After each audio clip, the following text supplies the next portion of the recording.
Hi, hello, it's good to see all of you again. Welcome back everybody to yet another daily cooking stream, yet another episode of the Daily Cooking Show. It's good to have all of you. I see that we have a bunch of new people in chat this time. I see 4-7, or I guess maybe just 4-list. Hello to Jack, hello to Kitsune, hello to Trash Can Cat Mom, hello to October's Brain, Slowbro, Holkin, SMG Hottie, Jay, welcome on in. I might have missed some of you. Two in the chest if I didn't get to you quite yet. Hi, it's good to have all of you. And Death Owl, thank you so much for the 2-1 sub. Thank you. 4 months already. Wow. It's good to have you. And hello to Slippy EG and hello to Lego Batman fan as well. Welcome on in everybody. I'm pretty excited about today's stream. I hope you've all been having a beautiful Wednesday if you're watching this live. It is currently 5 p.m. Eastern time, the beginning of the week for the next few cooking streams. And we'll be doing a fairly ambitious one today. We have quite a bit to get done today. Today's highlight is not actually going to be the meat dish. We'll talk about that in just a second. We'll talk about the relevance. Also, hello to Izzy. Hi, it's been forever. It's good to have all of you.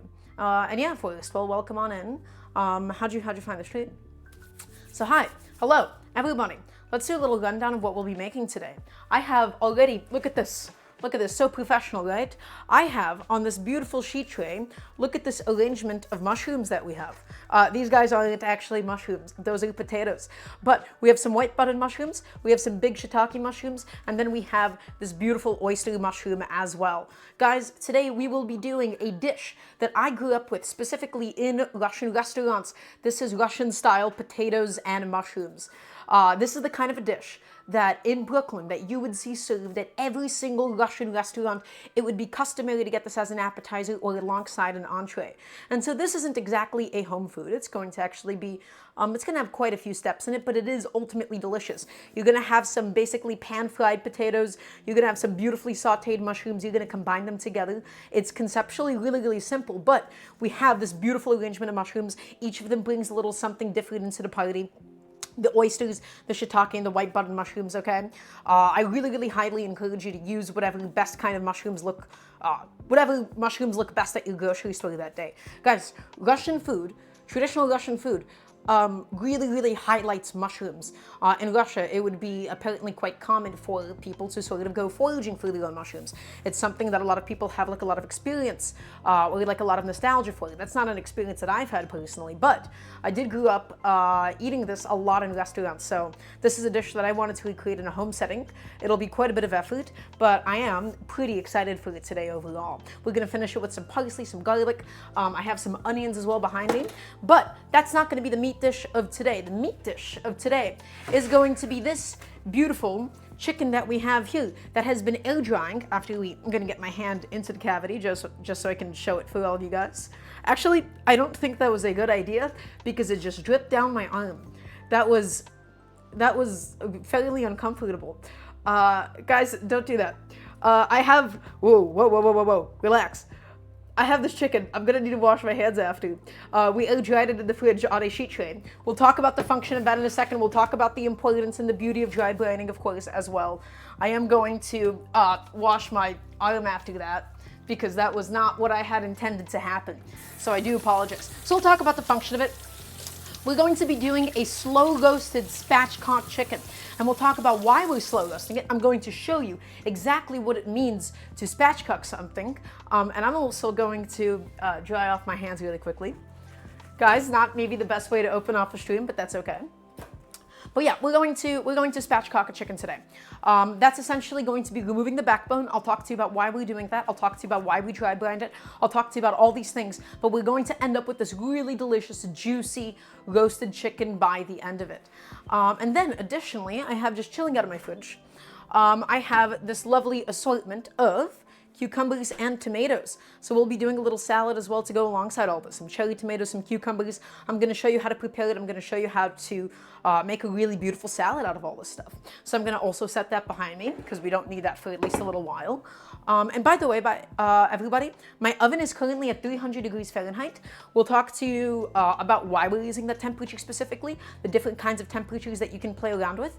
So I guess my question to all of you is, who's ready to cook? Who's ready to learn how to make a really beautiful, juicy, moist, succulent, slow roasted chicken. It's going to be flavorful. I'll talk to you exactly about how we'll be seasoning it too. We're going to make a really delicious fresh acidic salad, and then we'll have the fried, really, really unctuous, really fatty mushrooms and potatoes, the Russian style mushrooms and potatoes. So I'm pretty excited about it. Before we begin, does anybody have any questions thus far? For anybody that's new here, it is customary to say yes, chef, anytime I ask you well, maybe not yes, chef, but you will always answer me with chef afterwards. So I want to hear a nice resounding yes, chef from everybody watching. And then everybody, before we begin, once again, for anybody that's not already done so, please check out the Patreon. Type in ! Patreon, scroll down in chat, you can go into the About section. I'm trying to get these streams funded so that I can do this full time. And I need a little bit of help with the grocery costs because groceries are pretty expensive. So, everybody, now that that's done, let's begin. We're going to start with the chicken because this is going to be the part that actually takes the longest for us to cook today. So let's go ahead and get on over to the cutting board and we'll talk about this chicken really quickly. So once again, my oven is already preheated to 300 degrees Fahrenheit. And I have this big, beautiful chicken here. This chicken, yesterday, I bought it from the store. I patted it dry thoroughly with paper towels and then I covered it in salt. Why? Well, a couple of things. Let's take the salt out of the equation for a second. Everybody should be air drying their meat. You should be preparing your meat in this kind of a way anytime you want to cook it later that day, even if it's just for a few hours or ideally overnight.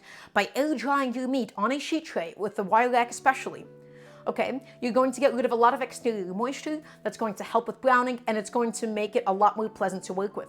A lot of supermarket meat, a lot of like supermarket packaged chicken and beef and whatever, it's like soaking wet in the package. Like you keep it in plastic and it's soaking wet, like the more water that it expels. And so air drying it is a very nice way of being able to deal with some of that excess moisture, and it makes for a much more easy product to work with that doesn't make a mess. Additionally, we dry brined it. So we heavily, generously covered this with salt yesterday. And dry brining is really nice to do a few hours or a few days in advance. Okay, and what dry brining does is a couple of things. The salt will permeate the meat. It will fully season all the way through, so the salt is not just on the outside. Okay, but more importantly, the salt is also functional to the taste and the texture and the succulence of the chicken. Okay, any meat, it does not matter which one, it will increase its ability to retain moisture. So you dry brine it, heavily cover it with salt like you would a steak, 6, 8, 12 hours in advance, and that meat will be able to hold on to moisture so much more. Okay, it'll be a lot more juicy. I forgot about the exact science behind it, but there you go. I think everybody should be doing this at home. Also, Zia, thank you for the reminder. And Slippy, you can do this with any kind of meat. Any kind of meat, I would suggest you both, air dry it and then dry brine it, depending on what you want to do with it. So especially for something like a roasted chicken, because of how thick this meat is, we want to dry brine it so that we ensure that it stays juicy and that it stays seasoned throughout the cooking process. But we're not going to do the other spices quite yet. We're going to do this chicken in 2 stages, okay? We're going to be doing a slow roast at 300 degrees first. And let me tell you why. The whole chicken is a fairly thick thing of meat, and some parts of it cook longer than others and need to be cooked to different temperatures. One of the biggest mistakes that I see people do is say, ooh, 500 degree oven, let's throw a raw chicken in there. The outside of the breast will be overcooked and the inside of the legs will be completely undercooked. The beauty of having a low temperature roast for a longer period of time is that it will be a lot more evenly cooked through. We don't want to overcook this bird. So we have the oven at 300 degrees, and then at the end, because it's not going to get a lot of color that way, we're going to brush it with some seasoning, and then we'll finish it for another 10 minutes at 500 degrees. We'll be using a thermometer to gauge the doneness of this chicken as well. But this is one of my favorite ways to do whole roasted poultry. We start at a low temperature, 300 degrees, and then we crank it up to 500 for the last 10 minutes of cooking. Okay, does everybody follow? Does everybody understand? So again, the bigger your piece of meat, the lower the temperature you want to cook it at. That is the rule that I will always, always, always stand behind. Okay? Because if you cook it way too high and way too fast, the inside will not be done and the outside will be overcooked by the time that the inside is remotely done. So, we're going to do a little something called spatchcocking. If you've ever heard the term spatchcocking, it refers to essentially taking out the backbone of the chicken. Taking out the backbone and then flattening it. And the reason we take out the backbone and flatten it is because it helps for the legs to cook a little bit faster. If you think about the structure of a chicken like this, it's a lot thicker than it can be, right? You have this entire cavity on the inside that we don't need. We can take out the backbone, and then we'll get a very nice flat piece of chicken. So I'm gonna show you exactly how to do this. So, chicken, this has already been dry brined. Okay, it's already been air drying. We're going to take it and we're going to flip it breast side down. Okay, breast side down, and we're gonna grab a couple of kitchen shoes. Okay, a pair of kitchen shoes. And then we're just going to go on either side of the tail, right? And alongside the spine of the chicken. So we're just going up. These kitchen shoes are pretty dull. I need new ones at some point, probably soon, actually. Let me just flip this around, see if that makes it any easier. It does. Okay, yeah, my kitchen shoes are a little bit dull. They're like 10 years old at this point. I can use some new ones. But we will be effectively taking out the backbone. We're taking out the spine of the chicken. Okay, and we're just going all the way through until the end. Perfect. And I guess the skin at the end's a little bit hard to cut through. So take a look, right? That's already one side of the spine opened up. The rest of the spine is here. Okay? Also, Jack, that's very exciting. I'm happy for you. Okay, let's do the other side of the chicken now. So once again, we're just going on either side of the tail, on either side of the backbone. And again, the beauty of this is also you get the byproduct of the backbone. The backbone is what we'll make a lovely chicken stock with. Not today, but we're going to bag it up. We're going to put it in the freezer. Okay? And then whenever we want to make chicken stock, we'll have a little bit of extra bones to use it, right? Instead of just cooking the backbone and then it really won't get used in anything else. This is a very nice way of using something like this up. Okay, and we're going through, and we went all the way through. Excellent, and guess what? We have now officially removed the backbone of this chicken. Okay, look at that. And now, you can see we've exposed the breastplate on the inside, and all we're going to do now, my friends, is we're gonna flip it over, just like so. We have a couple of things of like extra chicken fat here alongside the thighs. Sometimes your whole chickens come with it, sometimes they don't. We're just gonna pull it off because we don't really need that much fat in this. You can render this fat out. This fat, especially on the thighs, is super, super tasty. But we're just gonna pull off that fat, okay? And then we're going to do one more thing. Actually, let's first flatten it. So, my friends, take the legs and invert them inside out like so. Okay? So this is how the legs normally sit, and you want to just basically stack it up like this. You want the legs pointed out. And then you're going to firmly apply pressure right down the middle. Okay? My camera is overexposed for some reason, but that's okay. And then it's going to flatten the chicken. That's going to flatten the chicken, and then if you take a look here, we've effectively flattened this little breastplate, this little rib cage right here. Okay? But we're not done yet. We're going to do one last thing to it. We're going to do one last thing. We're going to take off the wing tips. So you see these bad boys? Alternatively, you can just tuck them in. You know what? I'm just going to tuck it in. It's going to stop the wings from burning. But you can also just take these off and use them for stock. So we're just going to take it, and we're just going to sort of put it back. Put it back like so, tuck it in, otherwise the tips will burn by the time the rest of it is cooked through. Okay. Something like that. There you go. My friends, that's a spatchcocked chicken. Take a look. We took out the backbone. Okay, we'll be able to make a lovely stock out of this. I'm going to take a bag. I'm going to put this in the freezer in just a moment. The oven is at 300 degrees Fahrenheit.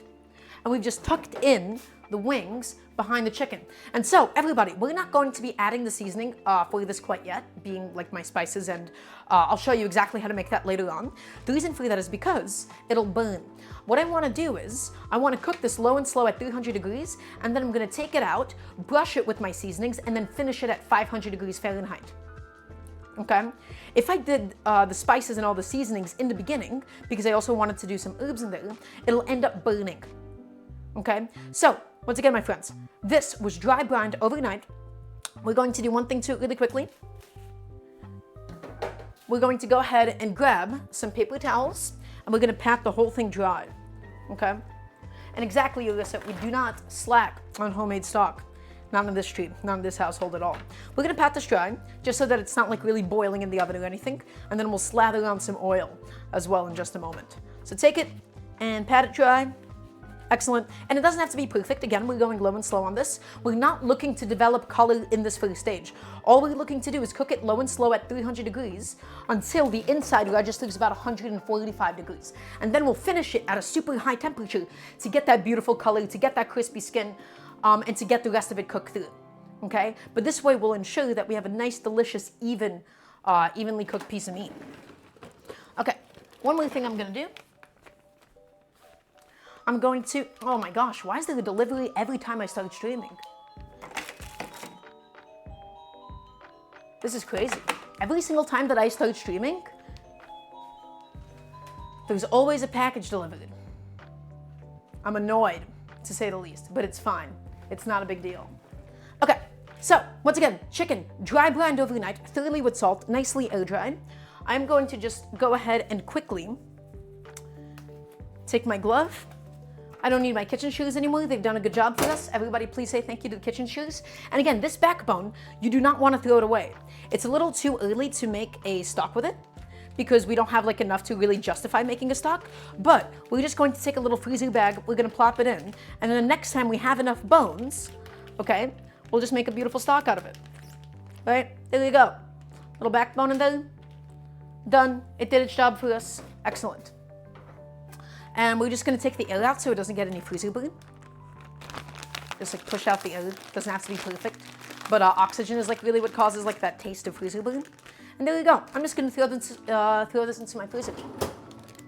We have no use for it at the moment. I'm just going to wash up my hands really quickly. And then there is one last step that I did neglect. There is one last step that we're going to do. So, especially because we're doing this at a low temperature, you don't have to use a thermometer, but I am going to use a probe thermometer anyways just to be able to take it to the next level. When you have a low temperature like this, you can generally go off of like recipes and like timings a little bit more. Like 300 degrees, I'm going to say it's going to take maybe about like an hour or so at this temperature. But the best way to actually tell the doneness of something is to, of course, use a probe thermometer. And so this bad boy is one that can go into the oven. I really, really love this thing because we can set an alarm on it. Again, this is not entirely necessary. We'll make it and then we'll talk about how long it took approximately to make. So all I'm going to do is I'm going to go into the thickest part of the breast. I'm just going to use my hands and wash them again. Okay, so here's the breast. Here's the thickest part of the breast right here. And we're going to just stick it in, but we don't want this to touch bone because the bone's going to be a little bit too cold. Okay, but you don't want this too much on the edge because otherwise it will get an inaccurate temperature reading. So once again, we have a thermometer and we're just going to stick it in. Here is the breast right here. And we stick it in and we can feel it that it's now firmly inside. Okay, it's now beautifully and firmly inside. And so the only thing I'm going to do is I'm just going to check, is it poking through the bottom? It's not. Excellent. Nicely and deeply seated on the inside. Okay. Beautiful. So to read a chest, you're asking me where the thermometer tends to read it. It tends to read it a little bit past the tip of the needle. But it depends on each thermometer. It depends. And then Justin asks, Chef, would you use the carcass from a chicken that's been roasted for a stock or only raw? Really good question, Justin. It depends on your intentions. A roasted chicken carcass can be used for a stock, except it'll give you deeper roasted flavors. Sometimes you're not really looking for that, especially let's say you want to make like a sauce out of it later on and you want it to be a little bit lighter, or you're doing like a very light chicken soup. So it completely depends on your cooking intentions. Okay, I hope that answers your question. So yes, the answer is you can. But it's not like a roasted chicken stock is better than a non-roasted one. They're just different products at the end of the day. Yeah, exactly. Like Turina Chess said, roasted stock is good for gravy. That's a very nice way to use it up. But it just completely depends on what you want and understanding the difference in taste. For something like a ramen broth, a lot of ramen chefs, they actually do not enjoy having a roasted chicken stock whenever they're doing a chicken ramen, because then it starts to get a little bit too intense and a little bit too unpleasant. It just depends what you're doing at the end of the day, and it depends on what you want. Because in cooking, there's no such thing as a wrong idea. There's only wrong execution, right? It's all about your intentions. So, everybody, I'm gonna take this chicken. Once again, the oven is at 300 degrees. We're doing this low and slow so we can get fully cooked through. We don't do this at 450. We don't do this at 500. We're doing this at 300 degrees. And I'm going to take it and I'm going to stick it in, right, middle of the oven. I don't actually think it matters that much for something like this. put it in all the way, and then my probe thermometer that I have here, I can go ahead and plug it in, and it's magnetic, which is really, really nice. Where is it plug in again? There we go. And then we're gonna set a timer to about 140 degrees or so. Because at 140 degrees, what I wanna do is then blast the oven at 500 degrees and then cook it for another 10 to 20 minutes depending. So I don't know how long it's going to take to reach the temperature. The timing does not matter as much as the internal temperature matters. So we're taking it 140 to compensate for the high heat, and then it'll be by that point around 155, which is what we're shooting for. 155, nice, delicious, juicy chicken on the breasts, and for like the legs and thighs, you want like something around 170. Does anybody have any questions at this point? All that we've done so far is we spatchcocked the chicken, it's going. I don't know how long it's gonna take. It may take an hour, it may take more, but in the meantime, we have quite a bit of prep work that we can do. So who's ready? Who's excited? Almost haircut time. Yes, it is. Tomorrow I'm going to be getting a haircut. I'm going to be getting a wolf cut. I hope it comes out well. I haven't had a haircut in a year and a half. So we'll see. It will not heat linearly. No, you're absolutely right, Serena. Okay, let's have a little sip of water. Oh, I still feel some of the soap on my hands. Close. Okay. So, everybody, once again, all that we've done so far is we put the chicken into the oven, but we have plenty more to do. And some of you may be saying, oh, that's just an unseasoned, bland chicken that only has salt on it. Trust me, we'll have plenty of seasonings. It'll come in just a little bit of time. I'll show you exactly how we do that. But we have plenty more prep work to get done and get ahead of. So, everybody, the entire purpose of today's stream is to focus on this. I'm going to be doing a Russian-style potatoes and mushroom. Okay, Russian-style potatoes and mushroom. I have these 3 beautiful mushrooms, some white buttons, some shiitakes, and some oyster mushrooms, and then I have 3 big, beautiful gold potatoes. It's gonna be fried, it's gonna be delicious. This is a dish that I grew up eating in Russian restaurants whenever we would go out. And it's very special to me. It's one that I hold very close to my heart. You wanna make octopus on Friday, but you don't know how to cook it? Jack, I haven't actually cooked octopus before. I'm not really an expert in this case. Okay, so let's begin and let's start talking about this. Look at this. Look at this beautiful assortment of mushrooms. So, everybody, this is about as Russian of a dish that you can get. You have potatoes, which are potatoes. I don't think I need to explain the relevance in Russian cooking, but then you have mushrooms. A lot of people that grew up in Russia, they have a lot of like childhood memories of foraging for these actively and then like how delicious they would be. These are not self-foraged at all. I just picked out the best looking mushrooms in my supermarket. Now, I would advise you to get a variety of mushrooms, except I do have one asterisk. I have one asterisk. Get a variety of mushrooms, but I don't include white, cremini, or portobello mushrooms in the idea of a variety, because they're all actually the same mushroom. I forgot the like science behind it, or like if they're like the same family of mushrooms, but white butter mushrooms, portobello mushrooms, and cremini mushrooms are basically the same mushroom. They taste almost identical. Now we start getting into some different territory with the shiitakes and the oyster mushrooms. There they start having a lot of different taste and a lot of different character, but you should use the best looking mushrooms that you have available to you. The only one that I would avoid would be a king oyster mushroom. I don't think the texture of that is like ideal for something like this. I love the juiciness that the shiitakes bring. I love the earthiness of the white buttons, and then the oyster mushroom is always really, really delicious. And so, everybody, let's talk about how I prep these. One of my favorite ways to clean mushrooms is sort of the old French way, which is you take a slightly damp towel or a slightly damp paper towel, and then you go one by one and wipe off any of the dirt that would be present on the mushrooms. Okay, because again, they grow in dirt, even like synthetic or wild foraged. You really want to make sure that you brush it off. A damp towel is nice, a brush is nice. That would be my ideal way to do it. I find that soaking the mushrooms under running water, it's like fine if it waterlogs them, but more than anything, it just doesn't do that efficient of a job, I find. And they get kind of slippery and unpleasant to work with. So, let's talk about how we're going to prep each of these mushrooms. And again, all I did beforehand was I wiped these with a damp towel and I let it air dry. And we also took the stems off. I think taking the stems is essential for the shiitakes. You can save them for the stock, but take the stems off the shiitakes because it gets a little bit too woody. It's a little bit too toothsome. right? So it actually does not have that pleasant of a texture. And we're gonna do the same thing to this oyster, but for the white butter mushrooms, it doesn't matter as much. Does everybody understand? Does everybody got that? Okay. So we're going to just trim these up and we're going to get them all into one bowl together. It's gonna be great. So my waste bowl ready to go because we're going to be trimming up some of the oyster mushrooms. Okay. And again, we're just gonna combine all these mushrooms. They're all going to be together. They're all going to cook together. No chef, can you repeat it? Take off the stems of your shiitakes. That's my advice for you. Take them off. You don't need them, you don't want them. Okay, so the first thing we're going to do is we're going to think about how do we want to trim up this oyster mushroom. Okay. The bottom of this is also really, really woody. It's really, really toothsome. It's not ideal for consumption, in my opinion. And so what we're going to do is we're going to just trim off this bottommost layer. Okay.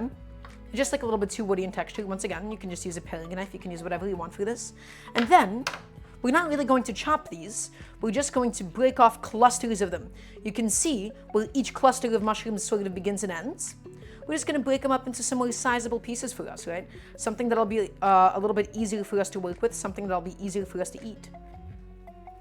Okay? So just take them and peel them off. Look at that. Beautiful. And we don't have to chop them up from here anyways, because they're going to really, really shrink down when they cook. Okay? So just take them, and one by one, we're just going to move these clusters until we have a lovely little batch of mushrooms. Come on, off you go, buddy. He doesn't want to come off. That one's a little stubborn. Look at this. Oh, guys, these mushrooms are so pretty. Yeah, Moonha, I think that's the one. I saw this at my local store. It was like $12 a pound, which is quite a lot, but I didn't get that much of it. Okay, and again, we don't want like massive clusters of these. They will end up cooking down. We just want to keep all of the mushroom pieces roughly the same size. Okay, so we'll just keep going through it. We'll keep breaking all of them down until we're satisfied. I love fried mushrooms too. Also, welcome on in, Spaceberry. Hello, hello. Just keep going through all these. Keep going. We're almost done. We're almost at the finish line. Look at that. Super meaty, super delicious, and they're going to basically lose almost all of their volume. Mushrooms, they really tend to collapse when they cook. They tend to release so much liquid. And so, we don't really have to worry about this overabundance of mushrooms that we have. And we're going to be using the water cooking method for these. I'll talk to you exactly how I like to do my mushrooms, especially for fried and sauteed mushrooms like these. It'll be pretty exciting. Okay, so take a look. That was my oyster mushroom that we broke down, right, into all of its individual like little clusters. We don't really have to chop that up or anything. The ones that we will chop up a little bit is going to be these shiitakes. You don't even need a sharp knife. You just need any knife. I just want to roughly match. You know what? Maybe I will just use my chef's knife because it is a little bit bigger. We're just going to do something like eighths. Or, yeah, I think that's a good size. Again, we're just trying to match the size of the other mushrooms, but it doesn't matter too much. Okay? So these bad boys, we're going to cut them down. These are my shiitakes once again. Not my baby shiitakes. I feel like most people are used to really, really small shiitakes. These are quite sizable. Okay. Going through it all, going through it all. And again, guys, prepping mushrooms is so easy. Again, all that we did with these was beforehand, we took a damp towel and we wiped it down to get rid of any of the dirt. What flavor do shiitakes have? Oh, that's a really good question, Jack. I think these are maybe one of, I feel like people keep describing mushrooms as meaty, but shiitakes are meaty. These things are juicy. That is the best way to describe it, I think. To me, the ideal shiitake mushroom that I always want to recreate in my head is the shiitakes that I get at Hot Pot. Right? Like Hot Pot in like a spicy broth, but you bite into it and it just always squirts out like a good amount of juice. So maybe that doesn't describe the flavor as much, but I think about the texture more than anything. As for the taste of them, I think they're actually fairly mild. I mean, they're like meaty. They're not very earthy. I think they're fairly mild compared to a lot of different mushrooms. It's more about the texture for me. And then, my friends, we have the white butter mushroom. These we're only going to cut into quarters. to Bulan, welcome on in. Lovely to have you. Because again, we're just matching the size of the other shrooms. And they'll all cook down beautifully into little pieces.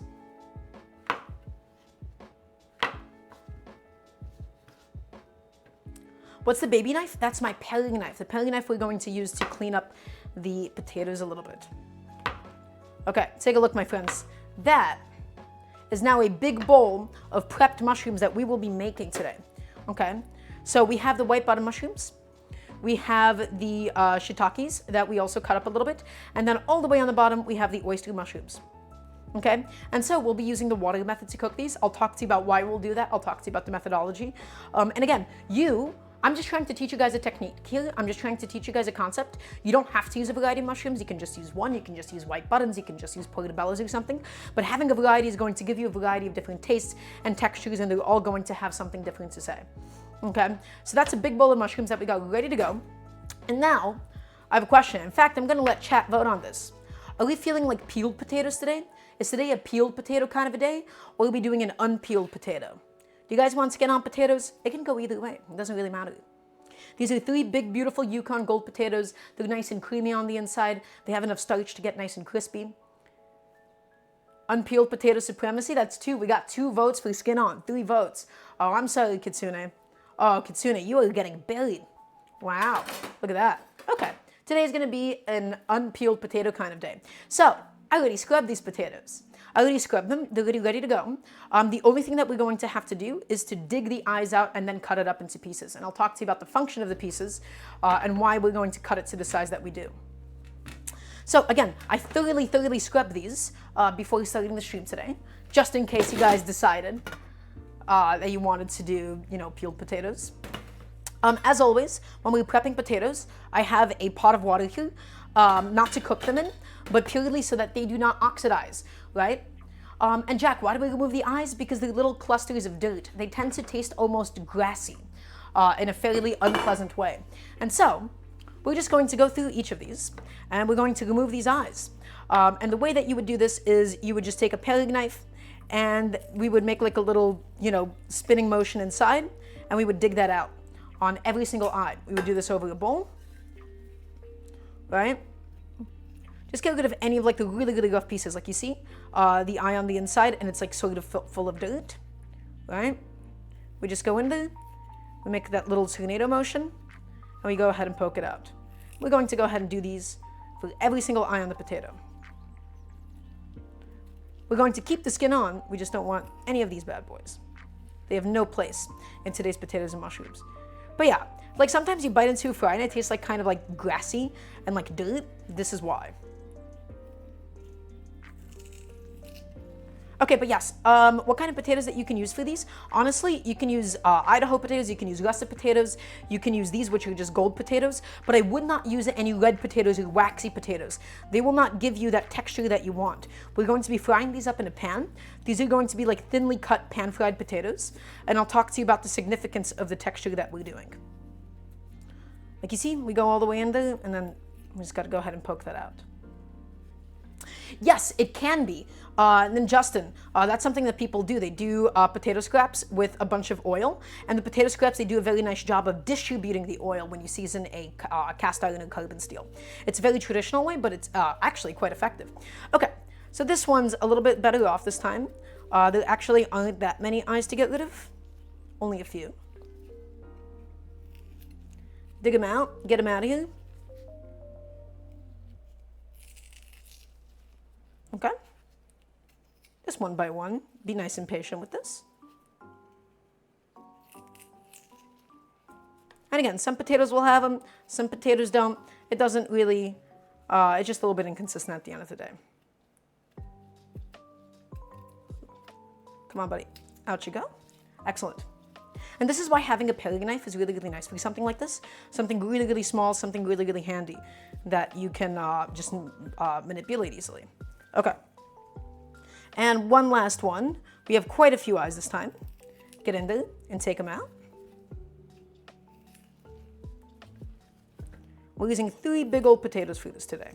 It might not be enough potatoes, but that's all I got.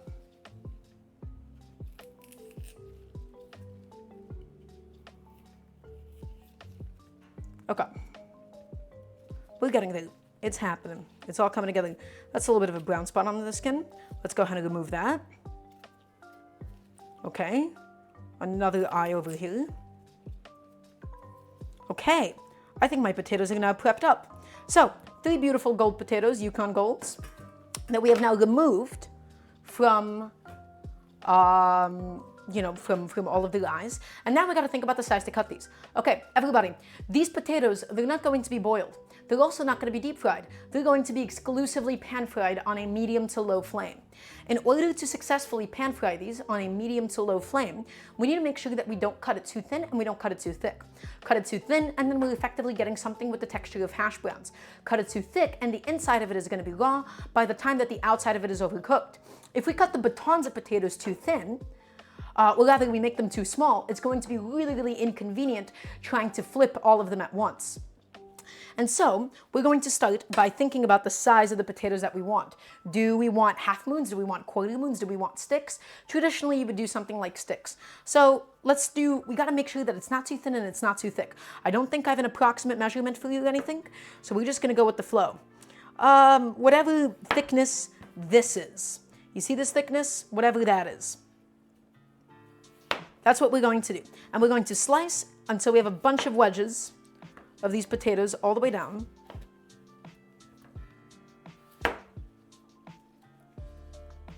And again, not too thin, not too thick. And Space Berry, that's right. I'm here to help to teach you all how to cook. The texture and the size of these, again, I do want to emphasize, is really, really important for a dish like this. It's essential that we get this correct. Okay, because otherwise you don't want to end up with burnt potatoes, you don't want to end up with raw potatoes. And so, we got to now think about how finely do we actually want to cut these. Honestly, I would think something like this is perfect.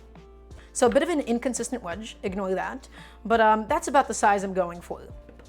Okay? Something like that.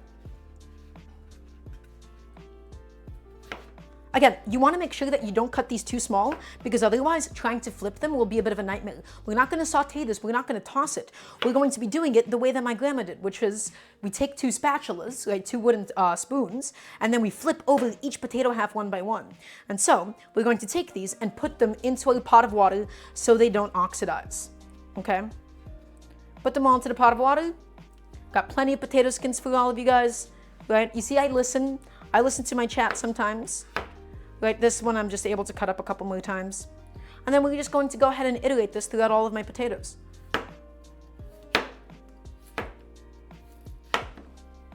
Okay, nice slices, not too thin and not too thick.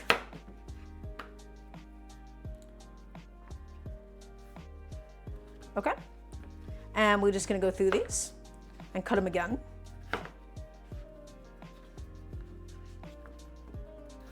I cannot emphasize this enough, by the way. Do not cut these things too thick.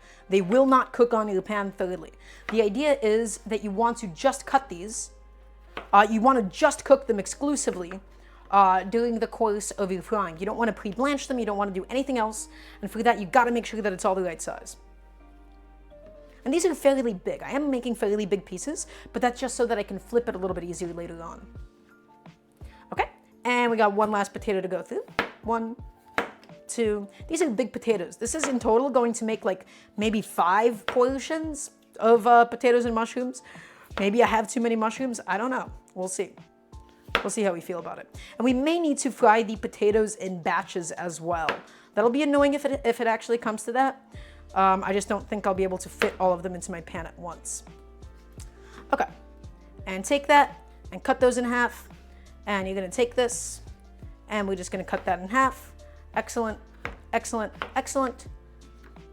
One last one. There we go, my friends. We have now a beautiful pot of potatoes soaking in water, right, so that it doesn't oxidize. I'm gonna show that to you in just a moment. You don't really have to cover it. We're just going to leave them here until we're ready to cook with them, and then we'll drain off the liquid, okay? 3 Yukon Gold potatoes, we kept the skin on, we scrubbed it beforehand, we took the eyes out, and then I'm just going to put that away, put that behind me, because we have now finished prepping those. Does anybody have any questions thus far? We're making some potatoes and mushrooms. Oh, they'll be delicious. I'm pretty excited about it today. So the chicken, it's currently 80 degrees Fahrenheit inside. That's room temperature. It's still fairly cold. So I'm going to take a second And I'm just going to wash up my knife because it's a carbon steel knife. I don't want it to, to rust or anything in this time. So I'm just gonna wash it down with some water and wipe it nice and dry. Take a second to do that to all my tools. I'm gonna wipe down my bench. And again, today's food may end up being actually quite elaborate. We'll see. The frying of the potatoes and the mushrooms may take some time. It may take several pans. We might be sort of jumping around the kitchen. We'll see what happens. We'll see what happens. So we have two more things that we really need to do before we begin cooking the potatoes and mushrooms. We need to make the seasoning for the chicken. And so there's a reason why I'm doing this separately. We don't immediately start the chicken with all the seasonings that we're going to be doing on it because it will burn in that time. If we were to cook it low and slow at 300 degrees over the course of an hour or whatever, it will burn on the outside before the inside is done. In the last 15 to 20 minutes, we're going to create this mixture of parsley, of spices, of yogurt, to then glaze and brush over the chicken, and the yogurt is going to almost give it this tandoori chicken effect, where it turns really nice and brown, nice and orange, rather. At least I hope so. It might also end up being kind of gross. We'll see. But we're going to dissolve we're gonna have a couple of spices, we're gonna have some fresh herbs, we're going to mix it with the yogurt, and then we're going to put that in a 500-degree oven for the last 15 to 20 minutes of cooking. Okay, I've wiped down my knife. Excellent. Thoughts on turmeric? I love turmeric. Yeah, I think a lot of people overdo it. Also, no worries at all. Welcome on in, Evil. It's lovely to have you. Always good to have you. You get a special pass being late. Everybody else, I don't think they're so lucky. They don't have that privilege of being late to the cooking show. Okay, so once again, the prep for the potatoes and the mushrooms has been finished. We have the chicken going in the oven. I'm going to show that to all of you one more time. I'm just wiping down my surface, wiping down my cutting board and stuff, and making sure that I'm staying nice and organized. Favoritism, yes. Yeah, that's right. Chef has favoritism sometimes. That's okay. I'm allowed to. I'm a human, after all. Okay. So, everybody, little recap session. Once again, in the oven, I have my spatchcocked chicken going. Now, we have all of these beautiful mushrooms prepped. These were my shiitake mushrooms, my white button mushrooms, and my oyster mushrooms. We're doing this really, really delicious traditional dish of Russian potatoes and mushrooms. I have this pot of potatoes, right? We kept the skin on for flavor reasons, and we're just having it sit in water so that it does not oxidize. And I'm having that sit behind me. And now we got to move on to the next stage of the operation. My cutting board is kind of slipping around a little bit. Let's figure out why. You always want to make sure they have a nice wet paper towel under your cutting board. Keeps everything stable, keeps everything nicely in place. I wipe down my cutting board so that we can cut everything else that we need today. So, my friends, let's talk about the other components that we need. First step, we have an onion. Because you guys, you can't have potatoes and mushrooms without a little bit of onion. Okay? But it's not all about the onion. The onion is not the star of the show today. We don't want big pieces. We want a small to medium dice, and it's going to fry up and get really sweet and delicious, but we're only using one onion today relative to all of our other ingredients. The onion is not the star of the show, but it's there to make everything really nice and delicious. Okay, so I'm actually going to glove up again. My eczema is acting up today quite a bit, and I don't want to expose it to unnecessary elements. We've cut off the head of the onion. Okay, we've cut off the head of it. And we kept the root intact, and I'm going to show you exactly why we keep the root intact for such a purpose. Where is my bench scraper? Where did I put that thing? Where's my favorite kitchen tool? Is it still in here? Excuse me? Where's my bench scraper? Where did I put it? Guys, chat. Ah, I found it. It's under my gloves. Okay. Let's glove up for this, just so I'm staying nice and tidy, nice and organized.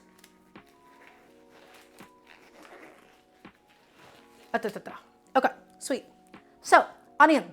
We're keeping the root intact, and I'm going to show you exactly why. We're going to then cut it lengthwise through the root, like so. Okay? We're keeping the root intact so that it's on either hemisphere of the onion. And then, now that we've done that, we can easily peel it off. This onion was basically like already half peeled, so we're just going to take the rest of it off. This is a very small onion. I could have definitely gotten away with a bigger one, but again, it's not about the onion for this today. It's going to add a nice sweetness, but it's all about the potatoes and mushrooms. The onion is just a feature. Okay? So, we want a small to medium dice, okay? We want these to nicely fry up. We want these to be smaller than everything else. So we're going to start by making some incisions on either side of the onion so that we basically fan it out like so. We're going to do the same exact thing to this other onion half, okay?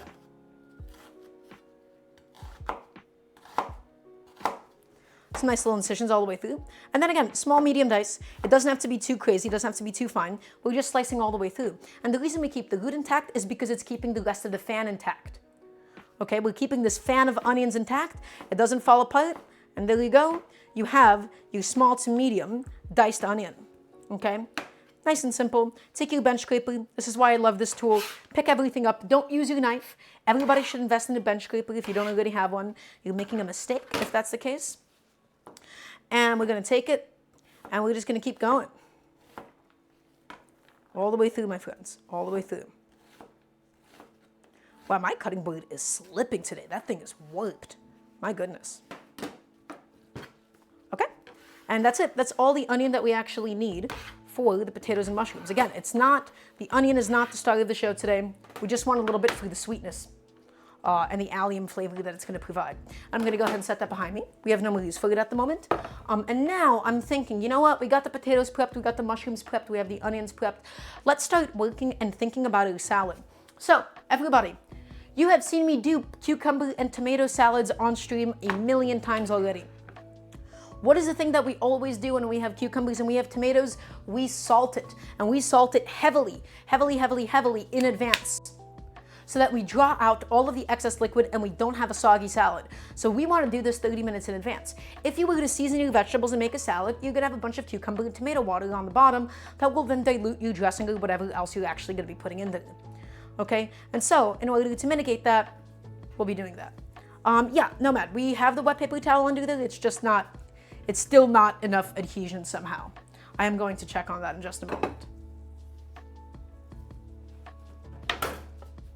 What's going on with you today? What's going on with you, buddy? Let's flip it around. Maybe that'll help. Come on. Come on. It's still not doing it for me. It's still a little too It's fine. It's fine. It's fine. It's okay. Okay, so we want a nice bowl. One that can then accommodate the size of all the vegetables that we're about to cut up. I have a glass bowl here that I can use. And we're going to start with the cucumbers. Guys, I'm using my favorite type of cucumber for this today. I'm using some Persian cucumbers. Also, unfortunately, dubbed Israeli cucumbers, but that's okay. These are my favorite texture of the skin. You can use Kirby's. You can even use English cucumbers. I just do not like English cucumbers very much. I don't like the texture. I don't love the taste. I love Persian cucumbers above all else. These are my favorite. Okay, so we're going to line them up, and we're going to cut the tips off. Let's get them out of here. Sorry, had a moment there. Take them and cut them off. Excellent. Okay, we're not going to peel these. Guys, the cucumber skin is delicious. All that we did beforehand was we just washed it up a little bit. Okay, we washed it up, we dried it off so that we're not working with just like straight up wet vegetables. And now we have to think about the salad.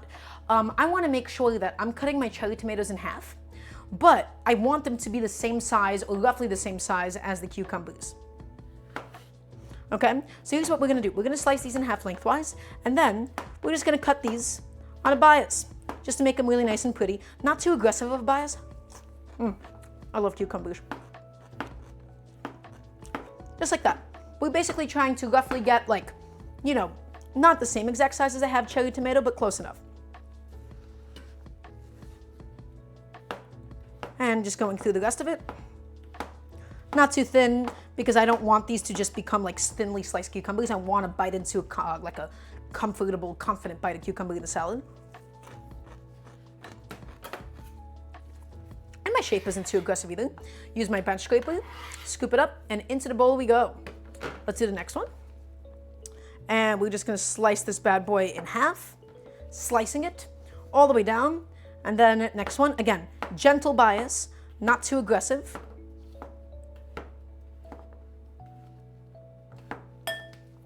If the bias is too aggressive, we'll have like too much surface area on the cucumber, and it'll become like a little awkward to eat in the salad.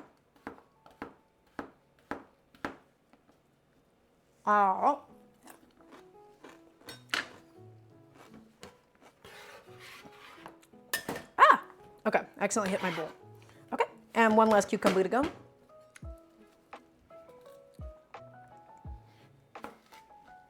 Actually, can I just do that? Oh no, that's gonna be weird. No, that's not what I'm looking for. Wait a second, I can just do the, it's a little awkward because it'll roll around this way when we're cutting it, which isn't actually the safest thing to do, but it's a nice way to get both halves done at once, right?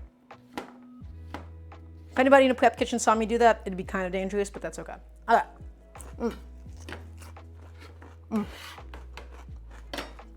I love cucumbers. Okay, in the bowl they go. And now we're going to do the tomatoes. So, guys, I'm going to be doing the meme method for the cherry tomatoes. You guys have seen me do this once on stream before with olives, and it was actually incredibly successful. Also, thank you to Slippy for the prime sub. Thank you, thank you. Guys, we're going to be doing the meme method for the cherry tomatoes. And what that is we take essentially two things, like plastic lids, like so, okay, like two little Tupperware lids. You can use deli container lids, anything like that at all, okay? Let's take this, set that behind me, boop. And these cherry tomatoes, all I did was wash them, and we're gonna take them in here, and we're just gonna plop them down, and you need a nice sharp knife to be able to do this. This is just a really nice, efficient way to be able to get through a lot of tomatoes at once. Take them and set them down, okay? You just wanna make sure they're all like roughly the same size. Also, like these small ones will be kind of annoying to get through, but it'll be okay. And you're gonna take it, okay? And we're going to the edge so that I can freely move my hand here. And then we're just gonna cut these tomatoes in half. Just sawing through it. And guess what? We have somewhat perfectly halved, maybe not the best halves I've ever seen, but that's okay. Cherry tomatoes. Maybe a little bit too much on the bottom that time. Okay, there we go. And just dump that into the same bowl as the cucumbers. But yeah, I started doing this for olives, and so I've started doing these for cherry tomatoes as well. I think it's a very nice way to get through a lot of them because having them individually was a bit of a headache. Okay, you just want to really, really make sure that you're going right in the middle though. I was a little bit too low last time. Okay. Ah, what happened? It grabbed onto my last cherry tomato. There we go. My lid fell. But it's fine, because that was all the cherry tomatoes. That's okay. Okay. So, guys, we have a big bowl here of cucumbers and tomatoes. And this is the most essential step. We're going to salt this heavily and generously in advance. The reason that we do this is so that we can get rid of all of the excess liquid. Cucumbers and tomatoes, they're full of water that will otherwise dilute and make our salad a little bit soggy. Okay, so by salting in advance, we'll draw out all that liquid. We'll be able to fully season the inside of the vegetables. Okay, and we'll have a really good texture for the salad. So, you want to use, as always, everybody, you want to use what looks like and feels like a little bit too much salt. You use a little bit too much salt, and the rest of it will naturally regulate itself. Yes, Slippy, this is technically already a cucumber tomato salad, but we're gonna add some more stuff. We're gonna add some, some parsley to it, make it nice. So we're adding a lot of salt. We're adding what looks and should feel like too much salt. Because again, a lot of it is going to dissipate. Some of it is going to penetrate it, but a lot of it is just going to end up getting strained away. So you might look at that and be like, oh, Daramgar, that has way too much. Stop it, my head got in my mouth. Daramgar, that might be too much salt. It's not. I promise you, we're going to get rid of it naturally. Just take it, and we're just gonna lift it up and put it back down. Just make sure that salt is evenly distributed. Look at these cucumbers. If you take a bite of this now, it's gonna be too salty, and that's exactly what you're looking for. You're looking for an over-salted cucumber, you're looking for an over-salted tomato. It's a very similar idea to when you're cooking pasta. If you try to season your pasta water to what seems like a normal amount of salt in a dish, your pasta will be bland. You need to remember that most of the salt will remain in the liquid, right? And that's why you need like super, super salty pasta water, just so that some of it can hopefully penetrate the pasta itself. It's a very similar idea here, because we'll be losing a lot of the salt. So just toss it up. Maybe this bowl is a little bit too small. I should have used a slightly bigger one, but that's okay. And we're just gonna set it behind us. You wanna let this go for about 30 to 40 minutes or so. And then we'll strain it out. It'll be great. So there you go, nicely and evenly coated with all of that salt. That's done. I can go ahead and set that behind me, and that just needs to go by itself for a little bit. Okay, I'm gonna take a second. I'm going to put some of my dirty dishes into my dishwasher because we have to clean as we go. Does anybody have any questions about this so far? We're just blazing through the prep today. We're getting all that done. And then we'll begin the actual segment of the potatoes and the mushrooms, which I'm pretty excited about. We do need to also make the seasoning. That I'm pretty excited about too. We got to make the seasoning for the chicken. Yeah, that part will be good. So let's get to that right now. Any questions so far? And it doesn't have to necessarily just be about this dish. I'm here to help you with any kind of cooking.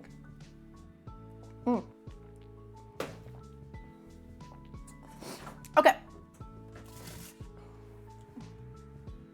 Chat, gamers, am I okay? Yes, I just have something like stuck in my eye, so I'm a little irritated about it, but I'm okay. Thank you, Jack. Okay, my friends, we have this lovely bundle of parsley, some fresh parsley. As always, whenever I buy herbs from the supermarket, I always wash them in advance. I love my salad spinner. You want to soak it thoroughly because sometimes it's really full of sand. Okay? Wash it thoroughly, dry it thoroughly, and then it goes into a container with a paper towel like so. Guys, this method will make your herbs last an entire week in the fridge. You always want to make sure that your herbs are ready to go and washed. Because this way, I can just pull it out and immediately use it. I don't have to be like, oh, I want to use parsley. I'm going to go run this under the sink. And then you take out parsley and then it's wet on the cutting board and it makes a mess. Guys, perfectly dried parsley, sitting in there with a paper towel to regulate the humidity, this will last in my fridge of a week. It's a lot easier to use. Get your grocery cleaning done before you're ready to cook. We did the cleaning, we did this stuff already a day in advance so that when it's time to cook, all I need to do is just pull out my parsley. That's all I got to do, guys. I just got to pull out some parsley. Okay, so some of the parsley is going to go into the salad, and some of it is going to go into the seasoning that we're doing for the chicken. And yes, Trash Can Cat Mom, it is an Indian technique, or rather an Indian style of cooking where you would marinate something in yogurt. We're using the yogurt to sort of hold onto the seasonings while the chicken cooks so it doesn't just run off. And it's going to give it a very nice, pretty orange hue. Okay? Although alternatives to salad spinners, yes, there is Turina. You can take something like this with lettuce in a bunch of like towels and then wave it around after you washed it. That would be the traditional way to do it. Okay, I'm gonna once again glove up. I'm gonna glove up, and some of the parsley is gonna be used for the salad, and some of the parsley is going to go into the seasoning that we're doing for the chicken. So, once again, everybody, as you may know, I do not like the texture of parsley stems, so I'm going to go through all of them, and I'm going to get rid of them, because I have no use for them in this dish. They're a little bit too fibrous, especially in a raw context. Okay, so take it and get rid of it. You can leave it on if you want to. I just find it's a little bit more annoying to bite through. Okay, there you go. Just going through all of this. Bop, bop. And then we're going to finely mince it, especially for the seasoning that we're doing, but then also because I want like finely minced up parsley. Can you use tomatoes as a substitute? I don't actually know. I don't think so. Because tomatoes of anything, I don't know. Trash Can Cat Mom, I don't have an answer for you.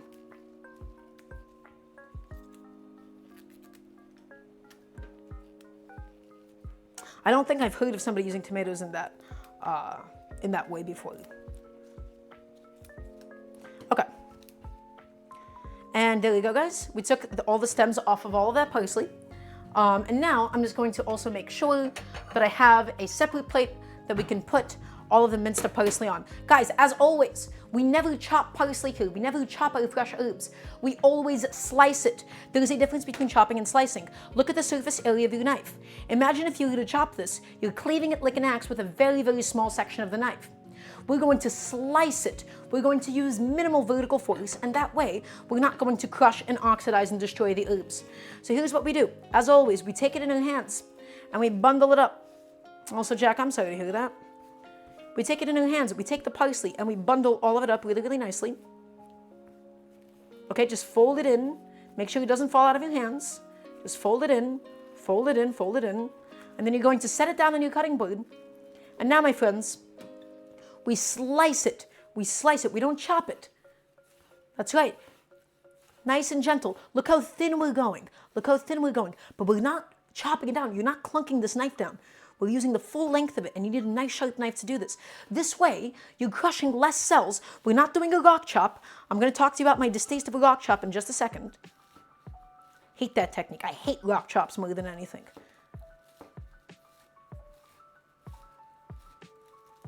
Okay, we're slicing up this parsley, and look at these beautiful slices of parsley.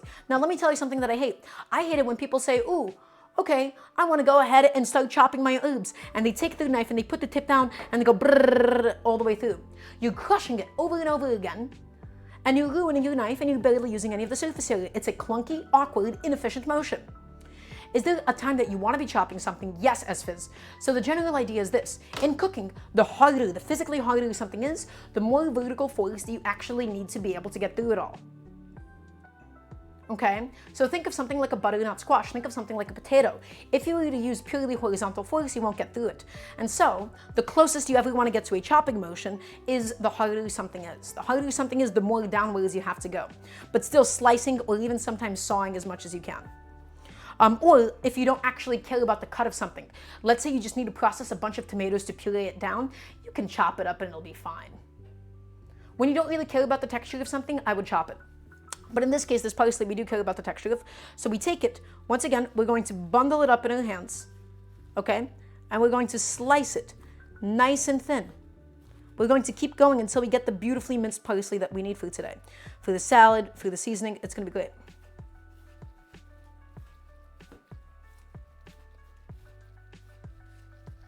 Okay, just keep going, keep going, keep going, all the way through.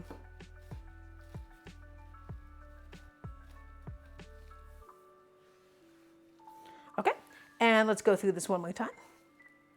So that two knives technique, Ninjustin, the guy that holds two knives and starts whacking, that's a fairly traditional, like I've seen a lot of Chinese chefs use two cleavers to you know, ground up some meat, or especially shrimp.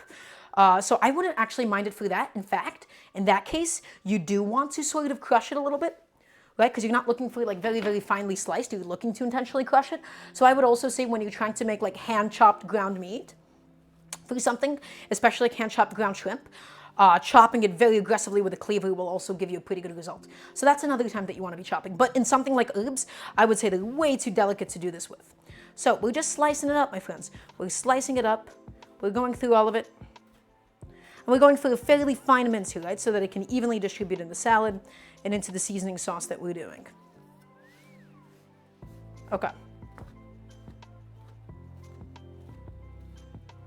And that should be okay. That's totally fine. I don't think we should go any further on this. Beautiful.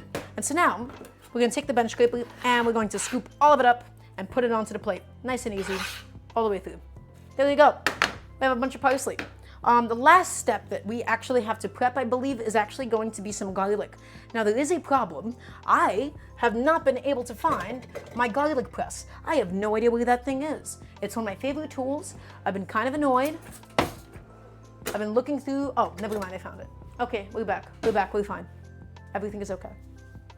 We're fine. We're back. So, everybody, garlic is going to go into both the seasoning for the chicken, and it's also going to go into the potatoes and the mushrooms. Now, I'm going to be doing something that I grew up with. One of my favorite things was the raw garlic raw garlic is everywhere in Russian cooking. Sometimes what people would do is like eating like a bowl of like borscht, they would have like a raw garlic clove that they would just bite out of and then take like a sip of soup. Right? That's like a very grandpa way of doing things. Or in my case, what I really, really loved was having like freshly like boiled potatoes or something, and then having raw garlic incorporated in there. And so what we're going to have is, once the potatoes and the mushrooms are done cooking, we're going to mix in raw garlic. I don't want cooked garlic. I don't want that sweetness. I want that pungency. And then we're going to have some going into the seasoning sauce. So we need two separate things of garlic at the moment. Okay? This is where we will be building the seasoning sauce for the chicken, and then this is going to be the garlic for the potatoes and the mushrooms. So let's go ahead and begin.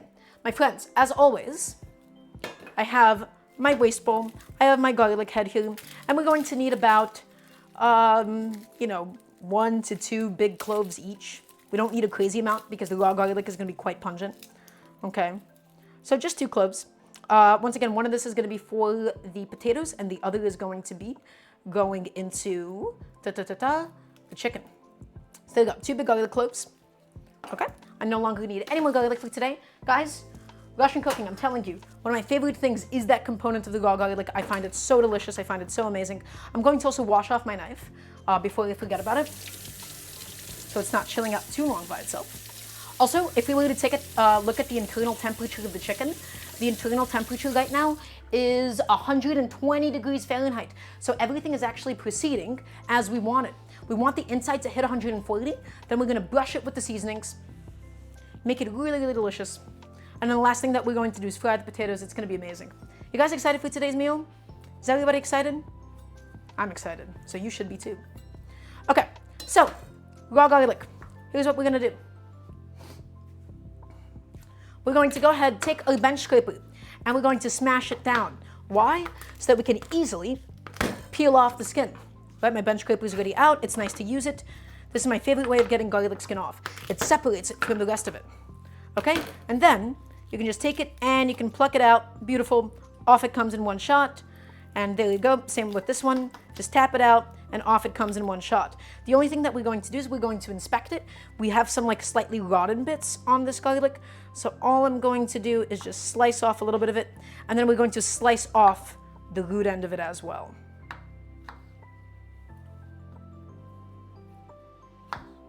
Okay, lovely. So one of these garlic cloves is going to go into the sauce, and the rest of this is going to go into the potatoes and the mushrooms once it's cooked. So let's go ahead and begin that now. I have this cute little condiment container. I love this thing to death.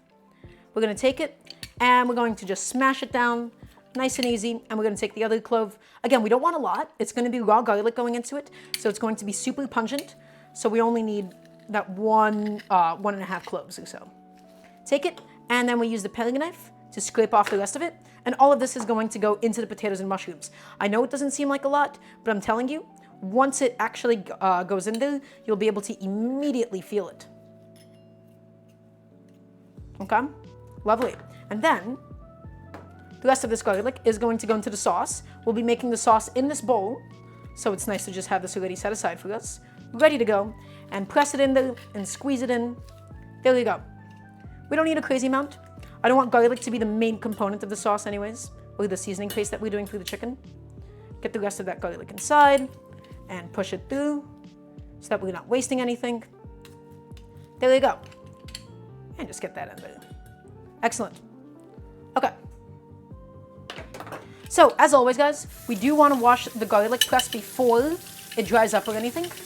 Otherwise, once it dries up, it becomes almost impossible to do anything with it after, because then the garlic is just stuck in all the crevices and all the holes, and you don't want that.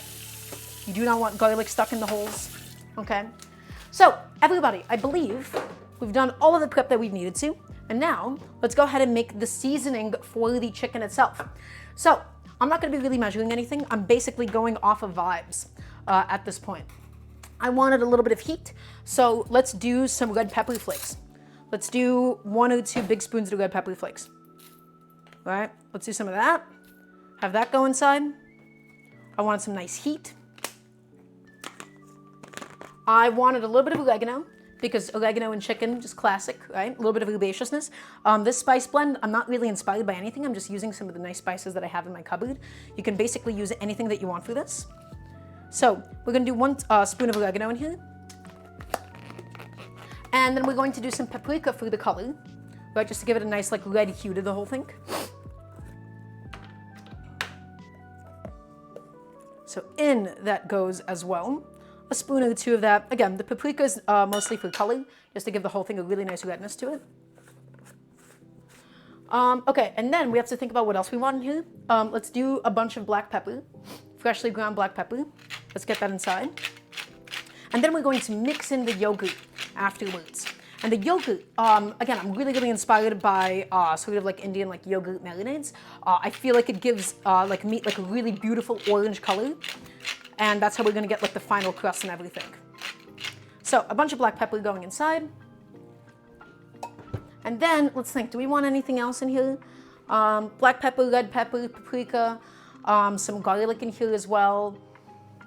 I mean, I think it's fine if we keep it simple. Yeah, we don't have to go crazy with it. We can also do some turmeric in here if you would like, to really, really amplify that color that we're gonna be getting. That would also be kind of fun to do. And now guys, again, the key to all of this is the yogurt. The yogurt is going to keep it all together. It's going to allow us to spread and smear it onto the chicken. Okay. Yeah, okay, fine. You know what? I've been convinced. All it took was a little bit of convincing. Let's do some turmeric in here as well. Again, the turmeric, just to be able to give the whole thing a nice little hue. Right? Nice little orangey hue to it. It's less about flavor and more about that. So, half a spoon of that. I'm just going inside. The chicken is currently reading 127 degrees. Soon enough, we're gonna brush up the whole thing. It's gonna be great. It's gonna be amazing. And let's also do some more salt as well. Let's also season this up a touch more. Because again, the chicken was like fully dry browned. I just wanna make sure that we'll get enough seasoning on it at the end of the day. And then, oh, I forgot. I was like, what am I missing here? We gotta get some parsley in here. Just a little bit of parsley. The rest of it is gonna be for the potatoes and the salad. And now, let's go ahead and spoon in some Greek yogurt. I'm gonna do a few spoonfuls of it.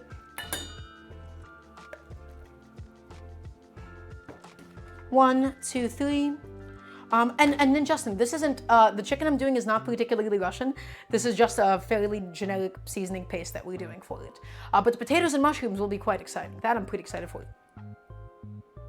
Okay, so we just want to make sure that we have enough that we can nicely cover up the whole thing. And we're just going to mix this around. We're going to mix it around until it's all combined. Just straight up yogurt. We don't really need anything else in it. We're going to paint the chicken with this. We just want to make sure that all the seasonings are nicely and evenly incorporated. Get the garlic, get the turmeric, get the paprika, get everything really nicely distributed. I don't think we'll need any oil in here. I'm actually thinking, do I want any oil? Maybe a splash of oil just to help it like evenly conduct heat when it goes back into the oven. So we'll do a splash of oil. We'll do a splash of oil. A little bit of olive oil goes a long way. Just to also help loosen this up a touch. We need it to be thick though. We do need this to be quite viscous so that it stays on the chicken and that it doesn't slip off. Okay, but a little bit of oil will go a long way, I think. But if not, that's fine too. So just bringing it all together, mixing all of it up. Just make sure you're getting all the stuff from the sides, getting rid of any dry clumps of remaining spices.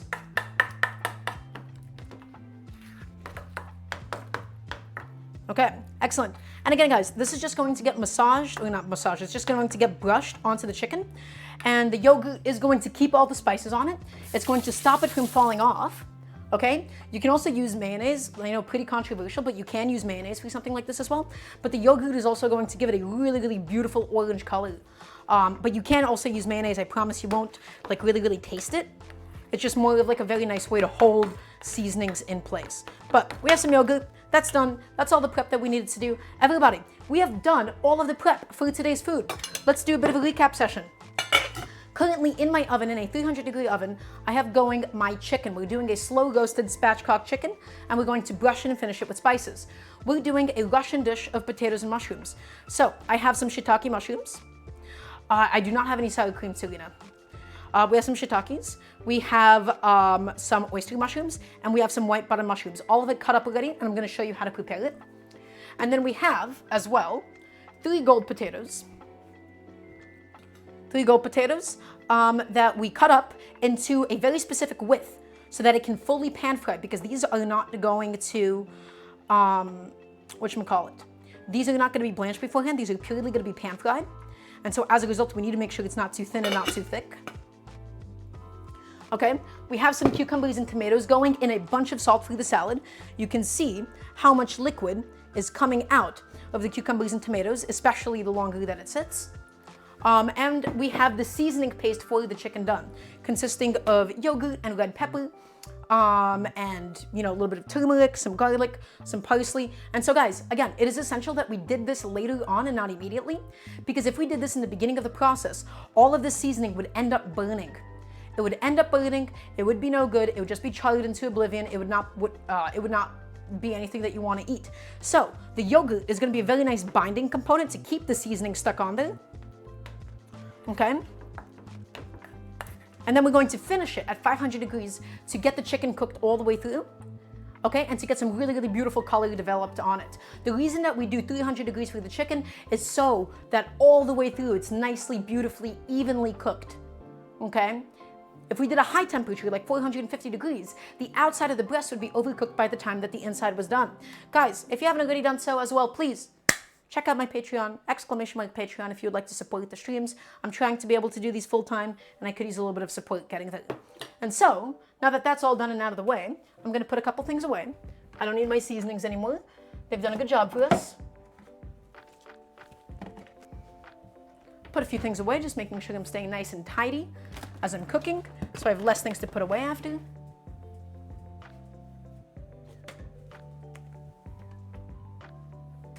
we'll finish with the potatoes. The potatoes will be the last thing we'll do. We'll just gently fry them up.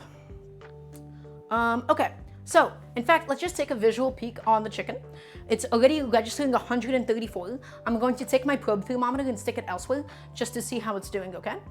So, my friends, let's get this pan out of the way. We have no use for it. Let's head to the stovetop. Head to the stovetop. Get rid of this. We have no use for this at the moment. Okay? And let's see how that chicken is doing. So here's what you can expect. It shouldn't have a lot of color on it. It shouldn't look too appetizing. It's going to be really brown and delicious once we get done, with the seasoning paste and everything. But right now, it's just very slightly golden. Right? This is just effectively a baked chicken. And right now, that is completely and totally okay. Guys, so take a look. Guys, again, a basic baked chicken. It will be special later on, I promise. Okay, but right now, all that I want to do is I want to take it and I want to stick the thermometer elsewhere. Okay? And again, it looks fine. Right now, it looks fine. It doesn't look amazing, but it will get there, I promise you. Okay? It will get to exactly where we want it to be. I just want to stick the thermometer elsewhere, just so that we get a really nice temperature reading. Oh yeah. All right, pull that out, and let's get this bad boy stuck in here. I can see by the color on it, by the way, that it's been cooking quite evenly in the oven, which is really, really nice. So let's see how that's doing now. Let's go ahead and push that in. What's the temperature at? Okay, it's reading, what, 143 over there, in that part of the breast? What am I going to do with you? What am I going to do with you? I'm trying to think, what's my best course of action here? So that part was reading 144. Let's go into this part of the breast and see. What is it telling us? 131, 130. Okay, I'm understanding where we're at a little bit better now. So this is going to take, to get that portion of the breast up, it's going to take maybe about another 10 minutes or so. So we'll continue to cook it at this temperature. The only thing that we're going to do, though, is we're going to give this a rotation just to make sure that it's cooking fairly evenly, or rather as reasonably evenly as we can. And again, guys, I know this doesn't look too appealing at the moment. We're going to add all the seasonings. It will get there. Oh, and Jack, I only know Fahrenheit, so I'm talking in Fahrenheit at the moment. Up and in it all goes. Excellent. Guys, it will get there. Just trust the process. Be nice and patient with us, and we will get to exactly where we need to be. Okay, so I think it's time to begin the mushrooms. So we're going to do something. We're going to do the wet mushroom cooking, and it's fine for us to do the mushrooms first because they can stay nice and warm, right? They can stay away from everything else. We're doing a wet cooking method for the mushrooms. And so here's the reason for this. How many times have you tried to saute mushrooms, high heat, with fat, and then you're like, oh, wait a second, it soaked up all the fat and then it's still boiling anyways? Well, mushrooms are super saturated with liquid. They have too much water content in them. Ooh, one of my mushrooms fell. Come back here. It's fine. 5 seconds. So we have all these mushrooms, and all of this is going to end up cooking down. We're going to start it off in water. To break down the mushrooms, it's going to release a lot of the excess liquid, it's going to soak some up, and then the rest of it is going to evaporate. And then, only then, will we add in the fat to properly saute and fry these mushrooms. So it's going to take a little bit of time. And so, all that we need to do is start this off with a splash of water, and then we'll get to the sauteing and browning. This is a little bit more of a contemporary way to cook mushrooms. Not a lot of people do this. However, I think it's pretty optimal. So we started off in a fair amount of liquid. This is just so that it has a nice way to get some heat onto the bottom without scorching it in the beginning. The entire goal at this point is purely to collapse the mushroom. We're collapsing the mushroom. We're overthrowing the mushroom. Okay? Take it and get that heat on. Okay? Nice medium, high heat, whatever. The entire goal now is to get those mushrooms broken down, to get them releasing their own liquid. We may even slap a lid on it. I actually don't know if I have a lid that would even remotely fit this pan. Maybe this. How old does that fit? Not at all is the answer. Let me see if I have something that can fit. And if it doesn't fit, we can tent it with foil. We just want to keep the heat inside, just purely for us to break down the mushroom. Okay? We're breaking it down, we're getting it to where it needs to be. I think that's okay. Okay, that's a decent fit on the lid. Serena Chess, I completely disagree. I think it's a very good method. I think it's a perfect method.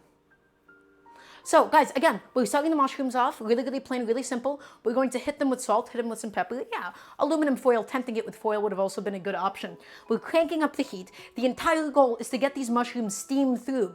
Once they cook a little bit, right, it's going to release a bunch of liquid. The mushrooms are going to shrink down a whole bunch. We'll open up that lid, and then we'll evaporate all of that liquid, okay? It's going to be good. It's going to be great. You excited? You better be.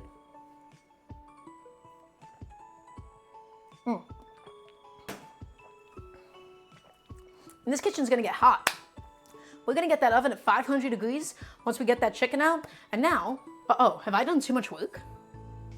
Do I have like nothing left to do besides watch mushrooms slowly collapse?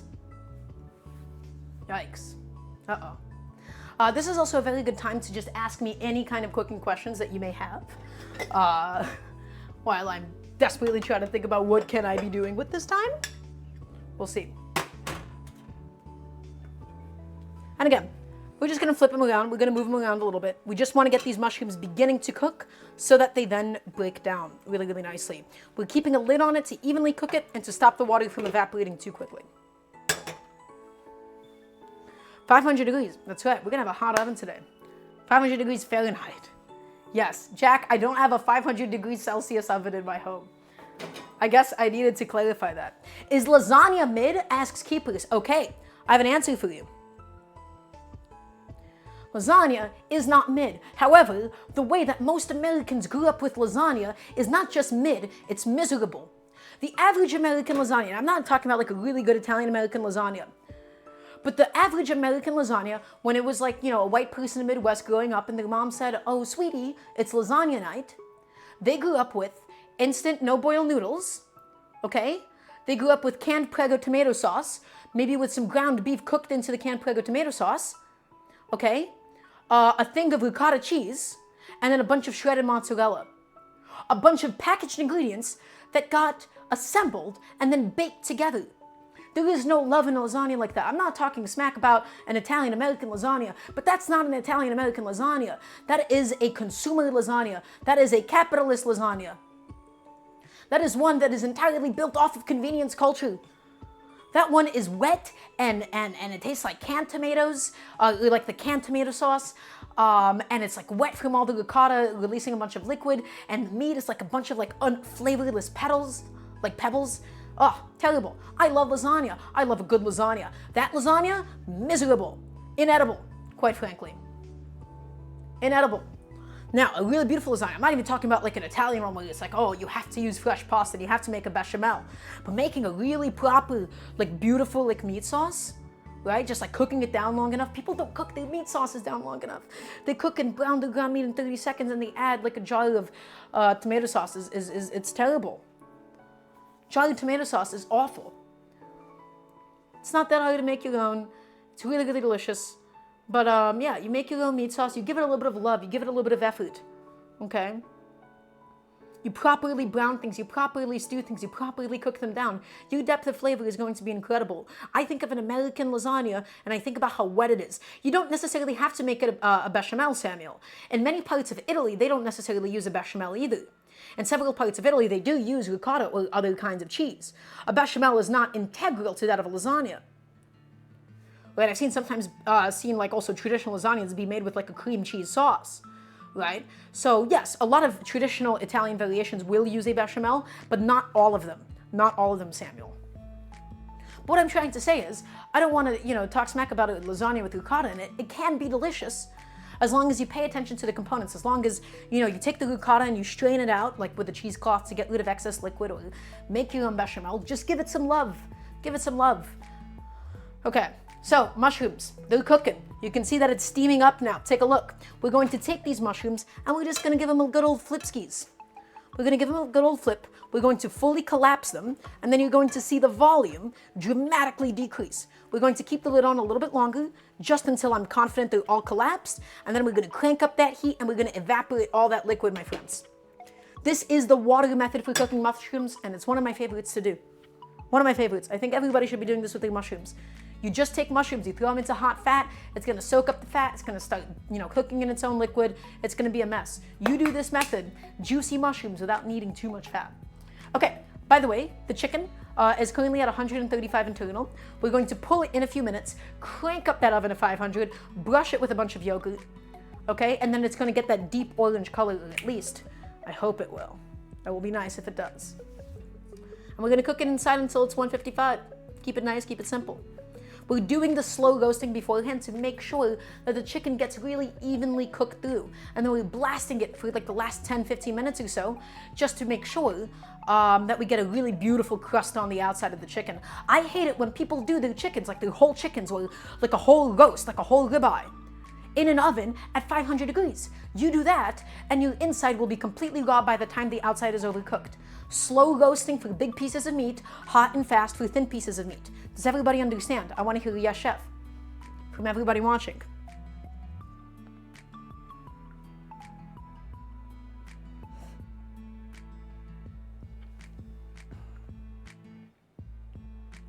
Okay, good. I'm glad I have all of your attention.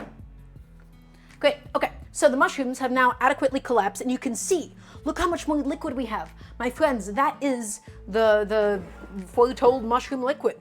That is the one that we were talking about. Remember I was telling you about it? I was telling you about how much liquid the mushrooms will release. We started with the initial water so the mushrooms wouldn't scorch. That was just to give it a little bit of help, to help interface with the heat. And now we're in the evaporation stage. The mushrooms have collapsed. They're going to reduce in volume significantly. And all of this mushroom liquid is going to reduce into nothingness. And then we will add fat, then we'll properly saute it, and we'll get some beautifully, evenly fried mushrooms. Okay? So just get that going. We got the shiitakes, the white buttons, the oysters in here. We have a lot of beautiful mushrooms in here happening. That's right.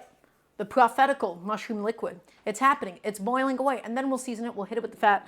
Russian cooking doesn't have a lot of seasonings traditionally. You can, of course, add whatever spices you see fit, I suppose. But Russian cooking, I mean, it's a bland cuisine. A lot of European cuisines are bland. A lot of also peasant cuisines, a lot of European peasant cuisines, and Russian cooking is one of them, is definitely bland. So let's talk about this a little bit. A lot of Russian cooking, maybe not so much like the home Russian cooking, but a lot of Russian cooking and what would be considered really good Russian food, a lot of it is emulated and inspired off of 1800s French royal cooking. In a lot of ways, you can see this reflected in Russian culture a lot, but especially in the food. A lot of it is French influence would be a very strong understatement. And if you know anything about French influence, you would know that's one bland cuisine, or rather delicate. It's considered very, very delicate. And so there's not a lot of very strong flavors, not even a lot of salt in Russian cooking. We'll hit it with plenty of salt, we'll hit it with plenty of pepper, we'll adapt it to our tastes. Yeah, it'll be good. That's right, Nomad. Also, the crazyism. Thank you so much for the prime sub. Very sweet of you. Thank you, thank you. Guys, we're evaporating that mushroom liquid. You can take a look now. That pan is flooded. We wanted to make sure that we have a nice big pan, right, to accommodate all these mushrooms. You can see how much they've reduced in volume already, right? This pan was overflowing when we started, and now it's no longer as aggressively overflowing. We're just gonna give this a rotation, make sure it's all evenly cooking up. The internal temperature of the chicken is at 137 at this point. We're gonna pull it out. Once it hits 140, then we're going to take the chicken, we're gonna brush it down with the yogurt, we're gonna crank that oven up to 500, and we'll get the rest of that cooking done. We'll get it cooked to around 155, it's gonna be beautiful. We'll let that chicken rest, we'll cut it up, we'll eat it. We'll have a beautiful roasted chicken. I love doing this method. Start it off slow to get it cooked through, and then you finish hot to get that crust developed, guys. That is the best way, I think, to do big, big pieces of schmeat.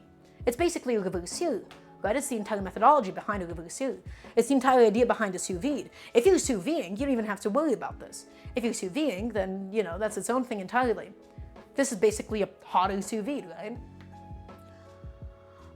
So then Justin, I love cooking with dry shiitakes and the liquid from rehydrating them is gold. I have no thoughts. I love shiitakes. I love dried shiitakes to death. My favorite thing ever, one of my favorite food textures is the shiitakes that you would get at Hot Pot. The bite of a juicy shiitake mushroom soaking up all of that spicy broth is incredible. So yeah, we're getting this going. We're getting it cooked, guys. We're making it happen. Okay. And again, cooking it on a sheet tray is also a really nice way of getting some air under the chicken and everything. That's good stuff. Okay. Guys, internal temp is around 139 now. We're gonna pull that in just a second, take a couple more temperature readings, and crank that oven up. And you can see that mushroom liquid, it's all reducing super, super nicely. Okay, it's going to start, when you start hearing it start to like sizzle, that's when we hit it with the fat to stop it from sticking to the pan. Okay. So, 139, it's going to come out in just a second. And again, the chicken's not fully cooked through. The entire point of this is to get a nice, beautiful crust developed. I'm just making sure now that I have a station to put the chicken because I want to take it out of the oven and I want to put it onto my cutting board. And so, in order to do that, I do need to line this with some towels. We'll take another temperature reading. It'll be great.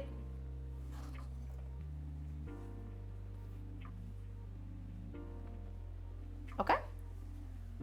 139.9. My alarm is about to yell at me. This thing is going to get loud. Oh, actually, no, I turned the alarm off. It did not yell at me, which is good. Okay, guys, let's take the chicken out. You ready? Let's go take a look. Again, don't expect a lot. Don't expect much. This chicken is just going to be slightly golden. We're going to take the oven. We're going to crank this thing up to 500 degrees because I want that oven hot. I want it hot to finish cooking the chicken. This kitchen's gonna get hot, this kitchen's gonna get sweaty, but that's okay. That's totally fine by me. 500 degrees, and I'm gonna take my beautiful bird out. It's not looking so beautiful at the moment. She hasn't had time to get ready yet. She's not fully cooked through, guys. Once again, be nice and patient with this. Here's the chicken. I know it doesn't look impressive for anybody that's just tuning in, but it will be impressive in just a moment. I assure you, it'll be excellent, it'll be gorgeous. So, first thing that we're going to do, guys, we're going to just take this probe thermometer and we're going to stick it into the leg just to see how my legs are doing. Okay, I want to see how my leg is doing. I want to see how that's catching up. We're ultimately shooting for around 155 in the breast, 175 in the legs, but because we dry brined it, it will be a lot juicier at the end anyways. Okay, so take my probe and I'm going to take it and I'm going to stick it in my leg. Okay, that leg is just swelling up full of fat. Guys, I know it doesn't look that impressive at the moment, but it will get there. Just got to stick with it. Got to trust the process. Is everybody in chat trusting the process? Is everybody trusting the process? I'm just stirring up my mushrooms really quickly, making sure they don't start scorching.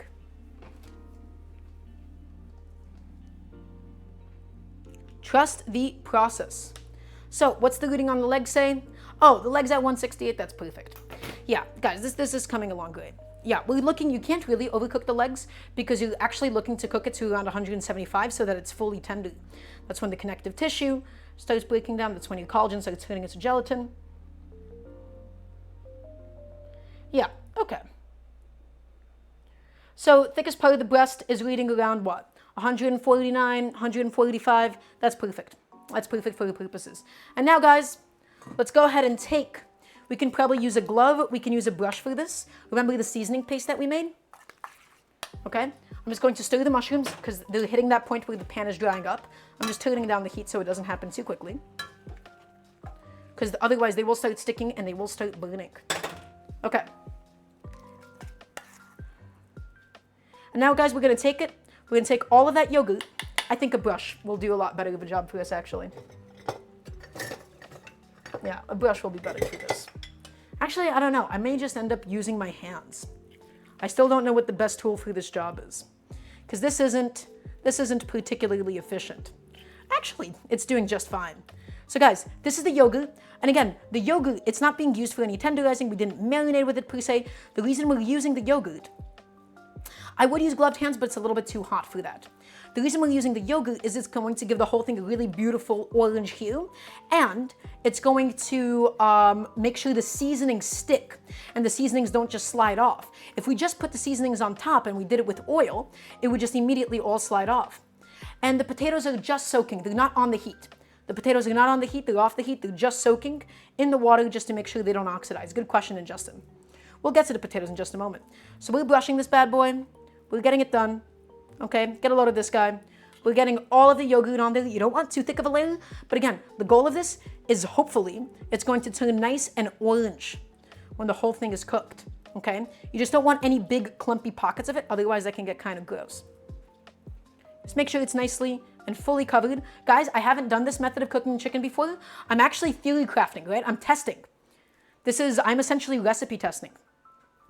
I'm inspired like off of like tandoori chickens. I'm inspired like off of like yogurt marinated chickens in doing this. But I've never seen somebody add yogurt like so late into the cooking process. And yes, there is a major difference. A wet brine, you have a bigger margin of error. October's brine, as in like you can hold it in longer. A dry brine will eventually dry out the meat. I like doing dry brines typically because I think making a huge vat of wet brine is a bit of a hassle. Guys, already this chicken looks infinitely times more appetizing, don't you think? So I'm just painting it up. I'm having fun with it. We're just having fun. Okay, I think that's enough. I'm going to give my mushrooms a little stir, make sure nothing is sticking at the bottom. Once again, the mushrooms have collapsed. Perfect. Guys, I think that's looking a lot better now, right? That's significantly better. And so, once that oven hits 500 degrees, we'll go ahead, we'll pop it in, we'll get the last 10 to 15 minutes of cooking done. Actually, I am thinking of maybe putting it in now, as opposed to later, because I don't want my chicken to cool down too much. If my chicken cools down too much, it may be difficult to get the inside of it cooked again. We're testing. I'm going to test this today. We'll get the chicken cooked no matter what. I'm just going to basically have this out until we're ready to put it into the 500 degree oven. It just depends ultimately on your oven. So let's head back to the stove, guys. And again, it smells wonderful. The yogurt marinade that we did for it, the yogurt seasoning sauce that we've done, it smells quite wonderful at the moment. The mushroom liquid, you can start to hear it sizzle ever so slightly, okay?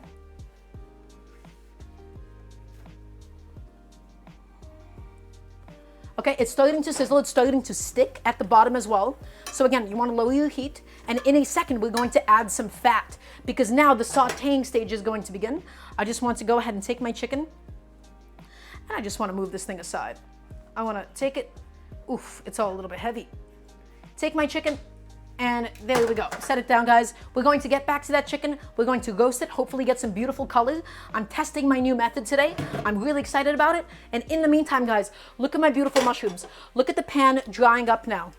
The pan is drying up. All of that liquid, I told you, trust the process.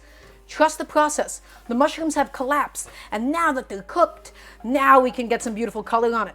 Okay, my friends? So I'm gonna use a wooden spoon for this. I think that's going to be a little bit more optimal.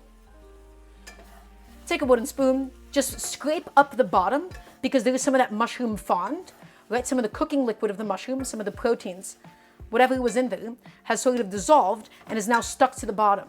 And so we're distributing the mushrooms and getting it almost coated back onto the mushrooms themselves so that again, it does not stick and burn. You can start to hear it sizzle ever so slightly. Guys, now is going to be the time that we're going to go in with some olive oil. Why are we using olive oil? Because it's a delicious fat. We're using a tasty fat. The mushrooms are going to soak it up, right? Mushrooms are going to soak up some amount of fat. We don't want to just use a canola oil. We want to use a tasty fat that will go into the rest of this. Traditionally, Russians, they cook with grapeseed oil. They love grapeseed oil. They also love sunflower oil. Okay, but yeah, more so sunflower oil than anything, but I'm using olive oil for the taste here. If you wanted to go super authentic, you would use sunflower seed oil. Okay guys, and now you can start to hear that it is sizzling. We've officially hit the sauteing stage of these mushrooms. We just had to be patient, we just had to trust the process. We cooked it all down, we're scraping up the bottom, okay? We're making sure the oil is evenly distributed, and now we're going to hit the whole thing with a generous amount of salt. We don't use broth, Jack. I mean, you can if you would like to. But I just do. the water. It's fine because you're looking for it to reduce. In fact, I wouldn't use broth because it can burn on the bottom by the time it reduces. Okay, guys, and now guess what? We're in the sauteing stage. We've made it. We hit it with a bunch of salt. You can see how much volume we've lost, but now we have these beautiful mushrooms. And the oven is preheated at 500. Guys, let's get that chicken in the oven. Let's get it into the oven again. So I'm gonna grab my towel. And now it's all about getting some color developed. It's about getting the inside of it finally and fully cooked through. And I think it's going to take about 15 minutes or so. That's what I'm shooting for at least. 15 minutes, and if the crust isn't set yet, we'll also put it under the broiler. Okay. In it all goes. Ah, my towel got stuck there for a second. Okay, actually, I think that's too close to that element. Oof, guys, this tray of chicken is really, really heavy. I should be using both hands with this ideally, but we'll make it through. Ah! Come on, get back in there. Thank you. Lovely. Okay, that's going, that's cooking. We'll adjust in a second. There you go. It's sticking a little bit to the bottom, but it's okay. It's gonna get there, I promise. Just scrape up the bottom. And now, guys, we have some beautifully sauteing mushrooms and a bunch of olive oil. That's what I'm looking for. Okay, I am just going to quickly adjust my temperature probe. Hot oven, limited space, New York City apartment. Cooking at home, guys, can be quite a challenge at times. But that's okay. We're gonna make it happen anyways. Oh, and let me tell you, the cooking yogurt already smells pretty wonderful.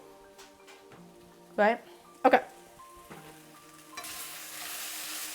There you go, guys. That is now a properly, beautifully sauteing mushroom. We're getting some good browning developed. Excellent. That's what I'm talking about. And just keep that going. You want to keep that thing frying. Okay? You want to keep it frying? You want to keep it going? Sorry, I got a little overwhelmed for a second. I was just juggling a lot. But now we're doing okay. I'm going to take my temperature probe once again. And I'm going to just plug it in. See where I'm at temperature-wise. Okay? And we're going to cook it until the outside of it looks great. Until the inside of it is cooked through.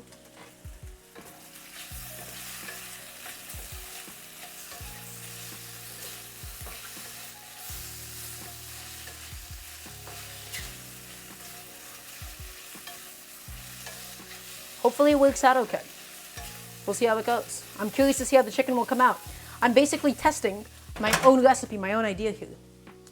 Okay, so everybody, the chicken is in the oven now with the full seasonings and everything. I'm gonna keep a light on inside just so I can occasionally peek at it. It's gonna get some beautiful color now. It's gonna get some beautiful browning. We gotta also think about the potatoes. So I wanted to do the mushrooms first because these can stay warm, but the potatoes are pretty optimal when they're fresh.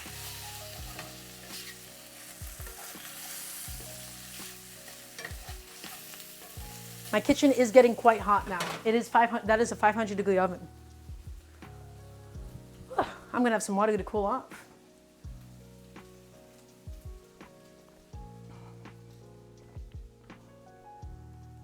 Yeah, it is 77 degrees in here.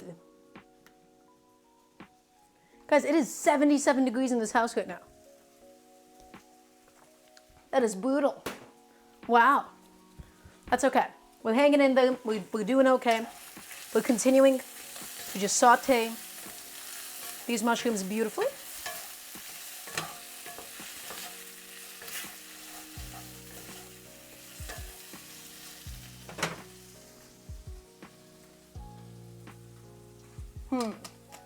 I just want to peek inside of my oven. Oh yeah, that chicken is looking a lot better now already. Sweet.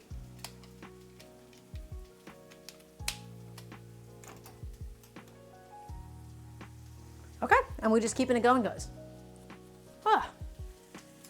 Keeping it going, getting all these mushrooms done.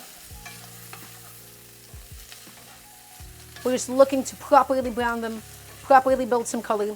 In fact, we're gonna taste one just to see how it's been developing.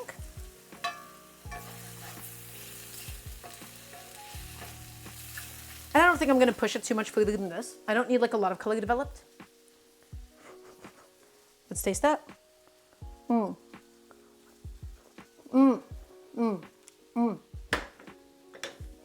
That is a juicy shiitake. That is wonderful. In fact, I think I'm gonna stop it here. I don't think my mushrooms here need any additional cook time. I don't think they need any additional cook time. So let's pull it. It smells great, it tastes great. It does exactly what I needed it to. I have these lovely little containers that I was gonna use for today to hold everything nice and warm. These are Russian containers for my grandma. We would do like all sorts of like beef stews and stuff in them. They're really cute.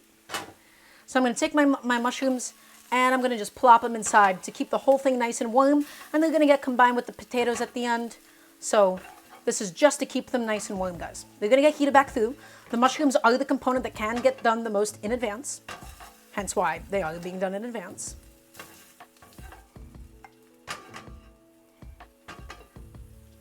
Excellent.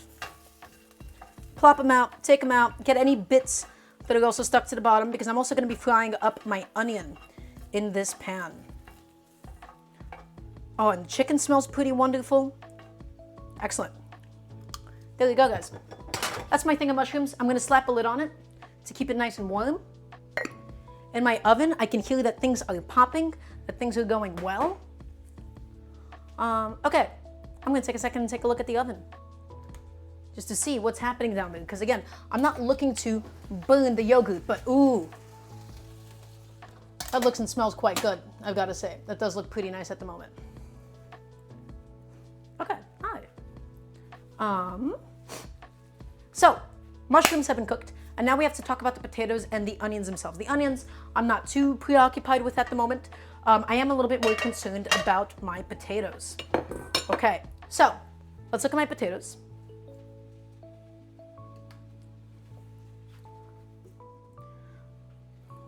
They've been soaking in water the whole time. And now we want to thoroughly strain these off, guys. We do not need any of this liquid because we'll be frying the potatoes, of course. Right? We'll be frying it. We don't need any of this liquid. So, in the meantime, while we're straining it off and working on that, I'm going to get a non-stick pan. I really want a non-stick pan for this because I don't want to cook these on a super high temperature. Okay? I don't want to cook these on a really high temperature, and so in order for it to not stick, we have to use a non-stick pan. Okay, so I'm gonna just dump these in a colander in the sink. These bad boy. I'm gonna take that and I'm gonna dump it in the sink, just to get rid of all of that excess water.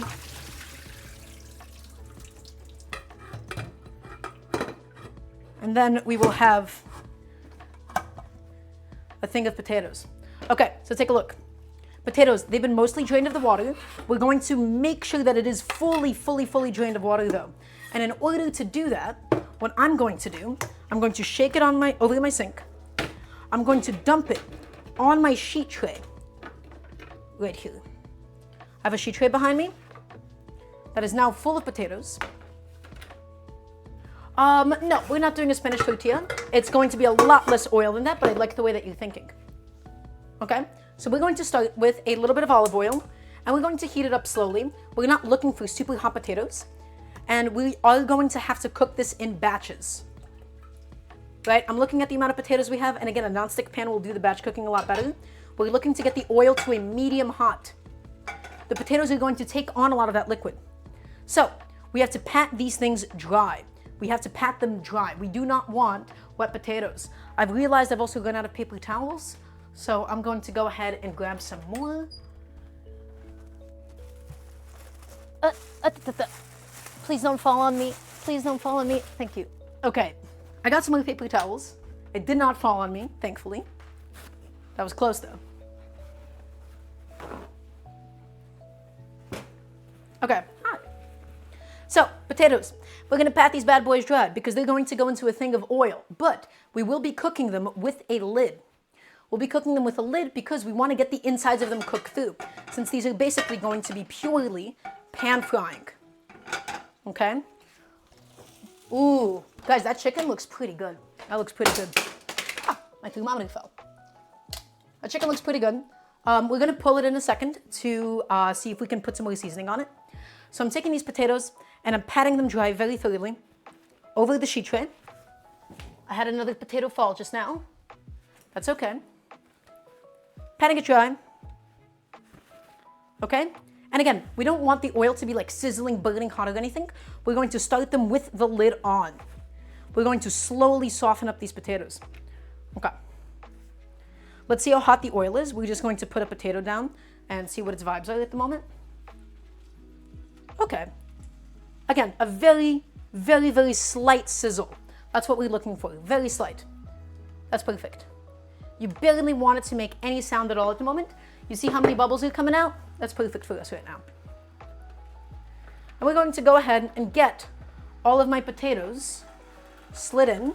And the potatoes are still going to be slightly wet. It's going to pop. It's going to hiss a little bit. That's okay. We're not going to be cooking these on a super high temperature, guys. As many as you can fit in. Not scorching hot. We don't want the oil to splash everywhere. Just get it in there. And then we're going to hit it with the lid. Nice and easy.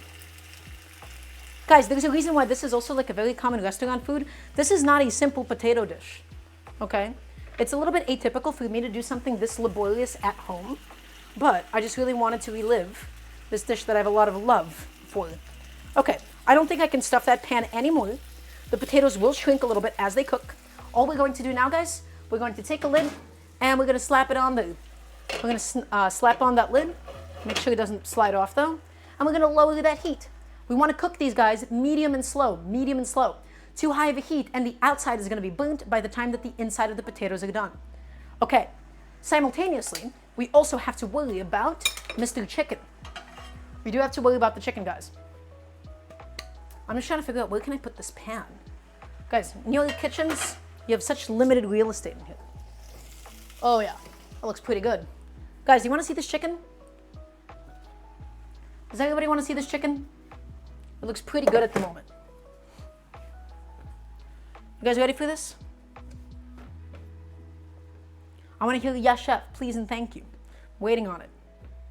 That was a little bit slow, guys. A little bit slow. All right, let me show you this chicken.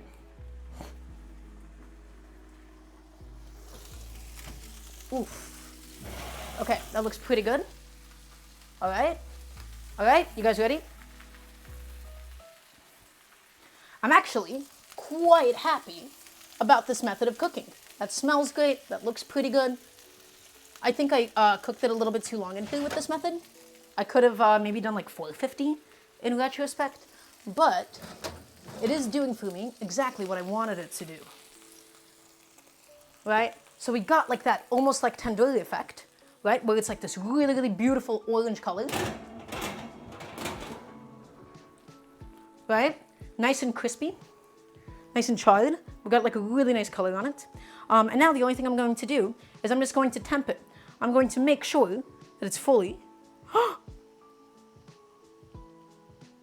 Oh no, my thermometer broke.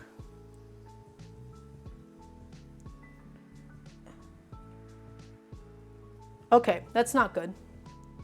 Guys, my probe thermometer broke. Oh, it's over. I don't know what happened to it. I'm a little bit upset. That's definitely cooked through. I can tell you it's cooked through with the way that the skin is pulling away from it. I think it melted. Really? I'm annoyed. I am so annoyed. That melted? It melted. So be it. Such is life. That is definitely cooked through though. At least, I would hope so. How? That's a great question. I don't think I have an answer for you at the moment. I do not know how. Anyhow, the chicken looks good. We're just going to go ahead and let it rest a little bit. C'est la vie, right? I suppose. We're going to go ahead and take it away. We just want to let this rest. It got the color that we wanted. I believe the internal temperature was there as well. I mean, it came up to temp. It did everything we needed it to. I'm just a little bit upset about it. Oh well. Such is cooking. Such is cooking sometimes, guys. There's nothing that you can do about it. Oh well. Okay, my potatoes. These guys have been slowly going in this oil. Okay? They've been slowly steaming with the lid on. I cannot emphasize enough how essential having that lid is. You guys, you have to have the lid if you're doing potatoes this way. Okay? Because it's going to steam it all the way through. My chicken is resting. My chicken does look good though, which is nice. Let's take these potatoes. Let's see how they're doing on the bottom. They barely have any color on the bottom so far. They're going to get there. Just be nice and patient with them, guys. Be nice and patient and they'll get fully cooked through. We're cooking them in a bunch of olive oil. Super delicious, super tasty. We'll hit them with some salt as well at this stage. And it's going to take a few batches. It's going to take a few batches. Okay. I'm going to hit it with some salt, and then I'm going to continue to let it steam with the lid on. I apologize for how messy this all is today. I was not expecting my thermometer to do that to us. I'm a little bit annoyed at it. Season it with some salt. We'll hit it with some pepper a little later on, and then we're going to keep this lid on just to continue to steam through my beautiful potatoes. Okay. Hi, everybody. Recap session. We've officially cooked the chicken. My yogurt technique was actually quite successful. We got a beautiful crust on it. My mushrooms are already cooked for the potatoes and mushrooms. We're working on the salad. I guess we can finish off everything that we needed to do for the salad as well at the moment. I think that'll be a good use of our time. Yeah, we're making Russian style potatoes and mushrooms. We have a beautiful roast chicken. We're making it happen. Thank you. I mean, I would like to have minimal imperfections, but we're adjusting, we're adapting on the fly. I can already tell you with confidence that this chicken is like definitely like done cooking, right? It's not undercooked on the inside because we slow roasted it for a while and then we got the crust on at the end. But I'm just upset about it. I'm a little annoyed. Happens, right? Okay. I do wish I had more space in my kitchen. It sucks how little space you have in a New York City kitchen. Like every single tabletop I have is currently being used up, but such is life, I suppose. Okay, let's go take a look at the potatoes again. Let's see how they're doing on the bottom. And again, this is why the low to medium heat is key, because we're both trapping a lot of moisture in them, and we're still somehow simultaneously frying it in oil, right? If the heat was too high, it would be splattering and making a huge mess. And also getting the outside overcooked. It's getting there. You just gotta be patient with it, guys. Gotta be patient. The edges of it are slowly coming up. But it's just not there yet. Nice, patient, slow cooking method, guys. Let it do its thing.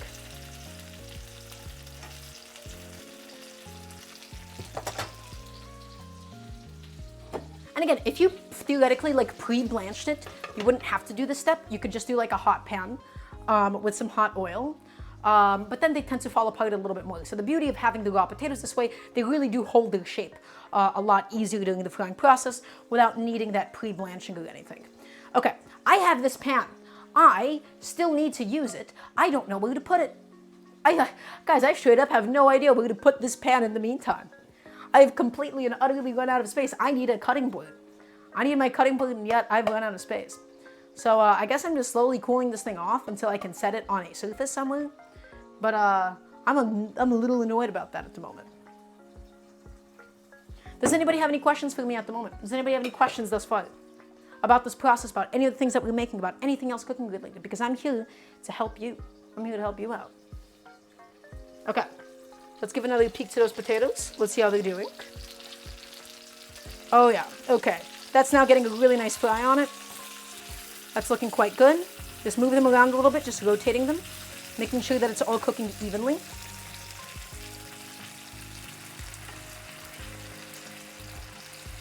Today's a bit of a longer stream. We're going to do a long haul today. But that's quite okay. That's not a problem, I think.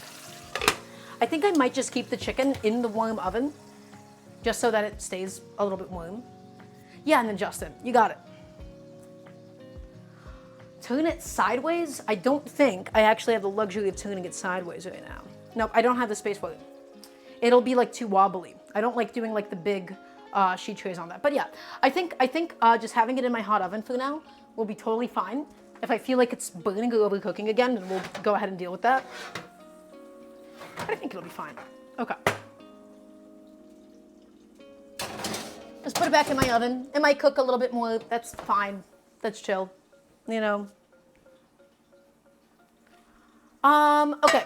So Future Gay Parent asks, Chef, does putting the yogurt marinade on later change the dish in any significant way? Well, you're not actually getting the marinating effect of the yogurt at all, right? Yogurt is a really, really beautiful tenderizer, right?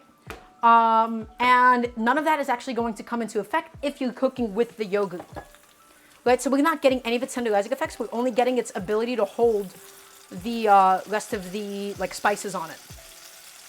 But if you did it too early, the yogurt would just end up burning with this long of a cooking method. Okay guys, we're beginning to build some color. So we're just going to give these guys a little flipskis, and then we'll flip them a few more times, just to make sure they're fully done. But this is why we wanted big enough wedges of potato that we can then easily flip. Because if we cut these to be like French fry size, flipping these things would be a nightmare. It would be super annoying. We're getting some color, we'll get more color, I promise. We'll just give them a flip now, and then we'll give them a flip later again. It'll be good. My pan's a little bit crowded. That's okay. We're making it happen. Beautiful. Look at that. Okay? We're going. Look at these beautiful potatoes, guys. We're going to cook them really, really nicely. We're going to cook them really slowly. We're going to get the inside of it cooked through. So, really good question. The Crazyism asked, you mentioned in a previous VOD that you were of Russian and Jewish ancestry. Have I done a latke recipe on stream? I've not done a latke recipe on stream. That's because I feel like we never really grew up eating latkes. I don't know, my family never really made latkes, which may seem very, weird considering I'm Russian Jewish. That's a good question. I've never made a latke before. We had Russian potato pancakes, but those are quite different in texture and concept. But guys, slowly frying these potatoes. They're getting up there. They're getting exactly where we need them to be. They're going to be super perfect. You guys excited for them? Okay, in the meantime, let's talk about the salad. Let's continue to talk about Mr. Salad. So, as you all may remember, we have, sitting with a bunch of salt, my cucumbers and my tomatoes. And so now, they've released so much liquid. Okay? They've released a bunch of liquid. And we're just going to go ahead and strain off said liquid. Okay? We're going to get rid of that excess liquid so that it then does not dilute our salad or any of the dressings or seasonings that we then add to it. Okay? So let's do that now. I have a strainer. I have my pot. We're just going to dump it in. I'm going to show you exactly how much liquid we end up getting out of this process, guys. So get it all in there. Get it all inside. You can taste it. Perfectly seasoned and not too salty at all. And all of this liquid, guys, take a look. All of this liquid is coming out of the cucumbers and tomatoes. That's why this pre-seasoning is so essential for salads with cucumbers and tomatoes. You get rid of that excess liquid. You're going to have a beautifully dressed salad, right? Not too soggy, not too diluted or anything. And we're just going to go ahead and let that strain off now for a few minutes. Give it a little shake. You don't want to like really squish up your vegetables or anything. And then we'll just add it back into the bowl after it strains off a little bit. But yeah, it's just going. Guys, this salad is just going. Every vegetable is perfectly seasoned. It's exactly where we want it to be. Okay, let's give my potatoes another flip. And now they're starting to be a little bit more delicate. Now they're starting to get a little bit more fragile. We want to move things around because the center is the hot spot of this pan. So we want to make sure that everybody has a little bit of time in the sun, right? So that some potatoes aren't just hogging up all of it to themselves. A tong might also be too aggressive of an instrument at this point in time. Right? We may just switch to using the 2 wooden spatulas in just a little bit. And yeah, we're just slowly frying these bad boys up. And we'll do a couple of batches until we're done with all of my potatoes. Look at it go. And yeah, Tuburon, do it. Get some potatoes in you. Okay. Super nice. Okay. I think that should be okay. That's enough straining. We lost a lot of liquid this way.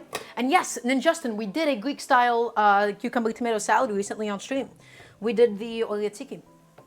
We did do that. So quite topical of you. Guys, back into the bowl. My strained off cucumbers and tomatoes.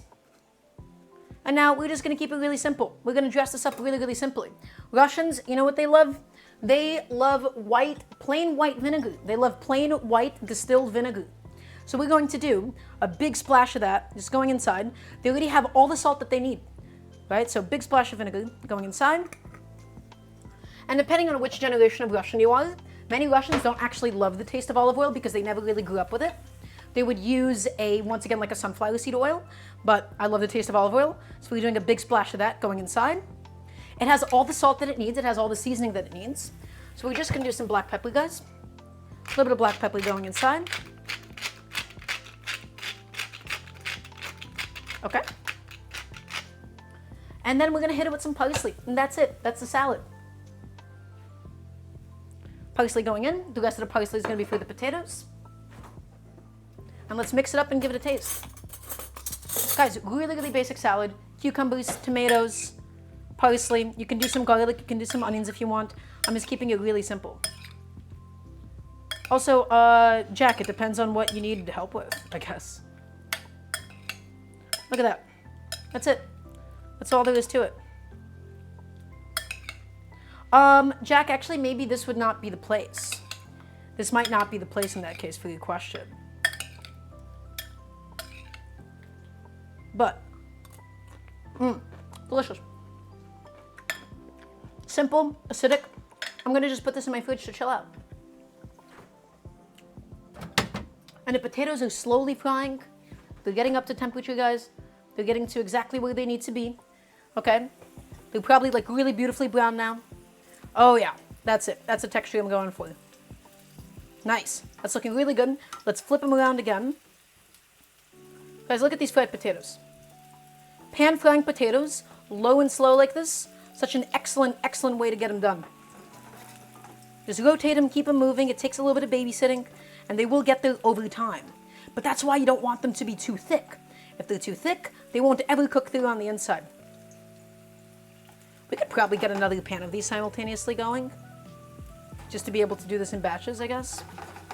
I don't think I have another nonstick pan that would be sizable enough to justify that, though. Yeah, it's going. Let's take a little piece. Let's take a small piece, and we'll have it as a little snack. We'll have it as a little treat. It's slowly getting there, guys. Just gotta be nice and patient. You expected dill. Yeah, I just didn't have any dill today. That's a good assumption. It's okay, Jack. Just time and place. Yeah, potatoes are going. Nice and simple. We're keeping it steady. We're keeping it simple. I think we'll also cut into the chicken just to see how that ended up going, because I'm curious on the cook on it. I'm a little bit annoyed that I will have to end up replacing my probe thermometer. I didn't expect it to melt. I feel like it shouldn't, because it's a probe thermometer and they should be graded for a high temperature, but I guess you never know. Okay, and I'm gonna have a little potato as a little treat. Perfect. We can turn up the temperature. The inside, guys, the inside of these potatoes, perfectly cooked, really, really creamy, and we just pan fried it, right? We didn't do any additional boiling or anything. It's because of the method that we chose for today. The method that we chose, again, I'm telling you, it's so ideal. It's so optimal. Yeah, I can already tell you that these potatoes are perfectly cooked. And now, it's all about getting it as crispy as you would like. This texture now is completely and utterly up to you. Tasty. That was a pretty good bite. Darn it.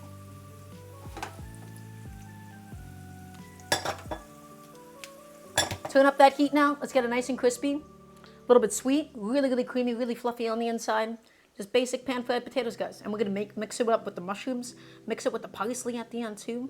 It'll be good. Okay, while that's going, while that's frying, I'm going to swap out this pan for the pan of chicken that's in my oven at the moment. And I'm gonna cut a little piece of it. It should have rested by now, even if it was sitting in like a really hot environment. It should be fully rested. What do you guys think? Do you guys want to cut into the chicken a little bit? Do you guys want to see how the chicken's doing? Do you all want to see how the chicken's cooked through? You ready for this? Okay. So here's what we're going to do. We're going to grab my pair of tongs, which I've actually realized that I put them already into the sink, but that's fine. the legs will really naturally and easily detach. Oh no, it's already been rested and adjusted because we cooked it very slowly at 300 degrees and then we only finished it at a high temperature. It is essentially fully rested at this point. So normally, yes, if you're doing a high temperature cook, then you would need to let this rest a lot longer. But in this case, I don't deem it completely necessary. Okay, let's get my legs off.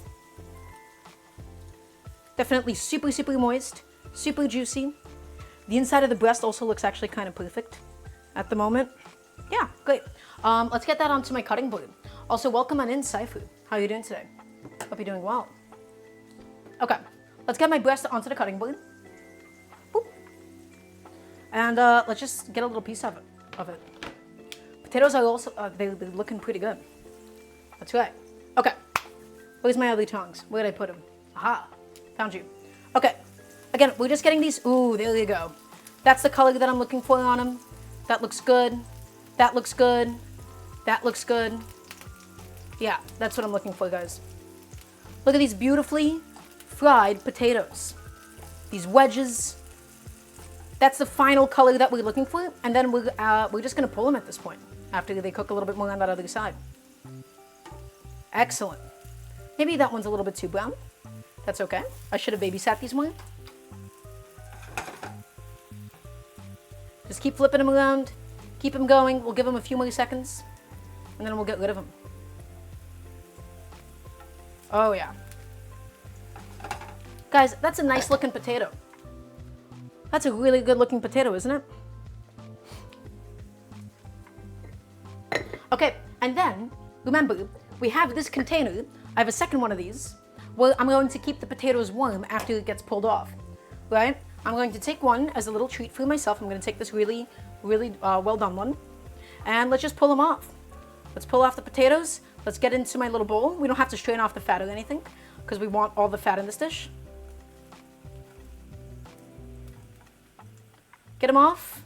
Excellent. Guys, pan frying your potatoes like this, I'm telling you, is such a nice way to get them done. It's such a good way to get potatoes done. Oh, we're going to make a lot of potatoes and mushrooms. Oh man, I just realized how many potatoes I have. Okay, and now let's get the next batch going.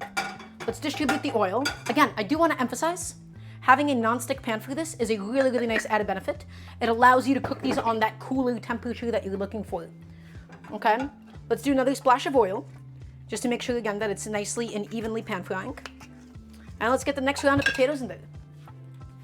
Again, we're starting off on a small to medium heat intentionally. It's all very, very intentional. Okay, be careful of the oil splashing, so we're just going to start it off on the dry side like that. Slightly lower that heat. Oh man, am I going to have to do another batch of potatoes after? Is that really what's going to have to happen? This pan is too damn small. We'll see how we're feeling it. We'll see. We may just stop it at that point. Okay, let's get it on inside.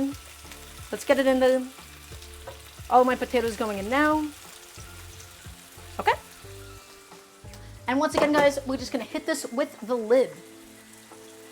We're hitting it with the lid. And we're doing a low to medium heat because the goal is to get them steamed through. Okay, let's look at my chicken, guys. My chicken is properly rested. This is my breast. This is not the legs, right? What did this cut? I'm not sure what that ended up cutting. I'm going to wash up my knife again.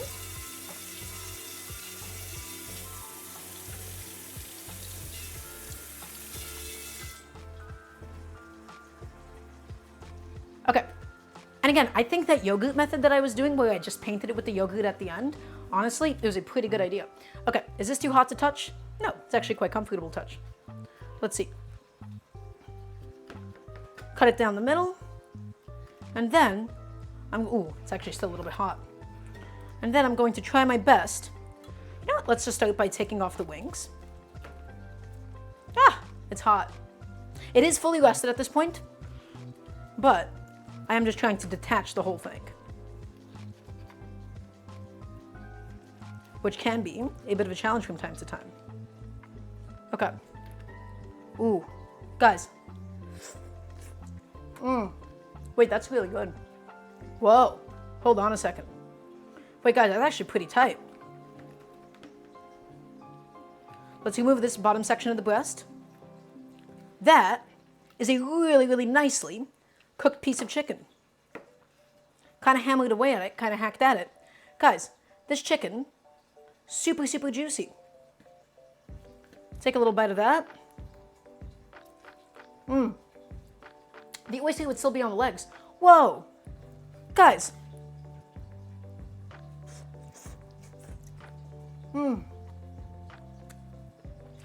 Oh man. The brining really comes through, the yogurt method that we did.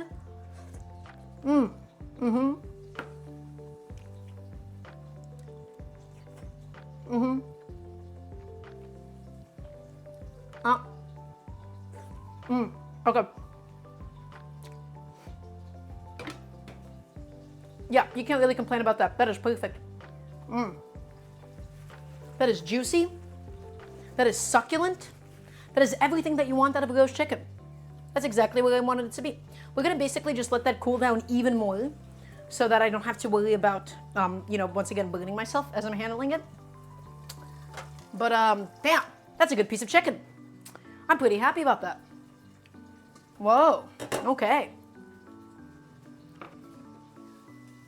You guys excited about it? I'm excited about it. So, okay, we're just gonna continue to let it rest, okay? It's still a little too hot to handle for us at the moment. And let's see how these potatoes are doing. These are definitely frying up at a slightly larger temperature than the last batch. So we'll cool down that pan. And then we're just gonna inspect the bottoms. See how they're going? Okay, it's all looking good. Just give it a rotation. Not flip them, we don't flip them yet. They're not ready to be flipped. We just wanna rotate them. And then we go in with some salt. I'm happy about that chicken, guys. You really can't complain about that. Some salt. Okay. And back on with the lid to get them fully steamed food. All the way up. Back on with the lid. Pop.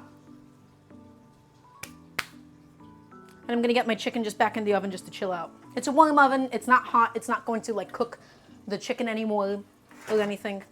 It's just purely to keep it nice and warm. And I'm gonna get my pan out of here. Okay. Any questions, guys? Things are going nicely. We've cooled off now. Everything is going good. Let's have the potato as a snack. Remember that potato piece that I pulled off? Guys, this potato piece.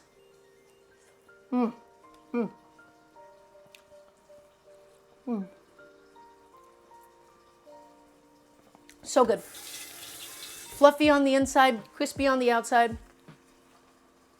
Nice and sweet, nice and caramelized all the way through. That's exactly what these kinds of potatoes should be like. Okay? That is exactly what I'm talking about. Tin plated versus Teflon coated. Sunny Peach Crush. As much as I love tin plated pans, you gotta baby those things. In a home kitchen, it can be a little bit difficult to baby them. It's so warm in here. Okay. So I don't think I have a kitchen where I can like trust that I would be able to take care of that quite yet, but I would love to in the future. All right, let's take it and let's flip it. Let's flip it all. And again, we're going to go back on that original side a little bit longer too, so don't worry about that. We're going to get that crust. Right now, it's just about getting the inside of that potato done.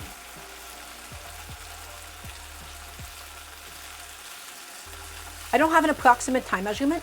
We're just going based off of the color of the potatoes. So yeah, I don't know how long it's gonna take. I can just only tell you based on the color, my friends.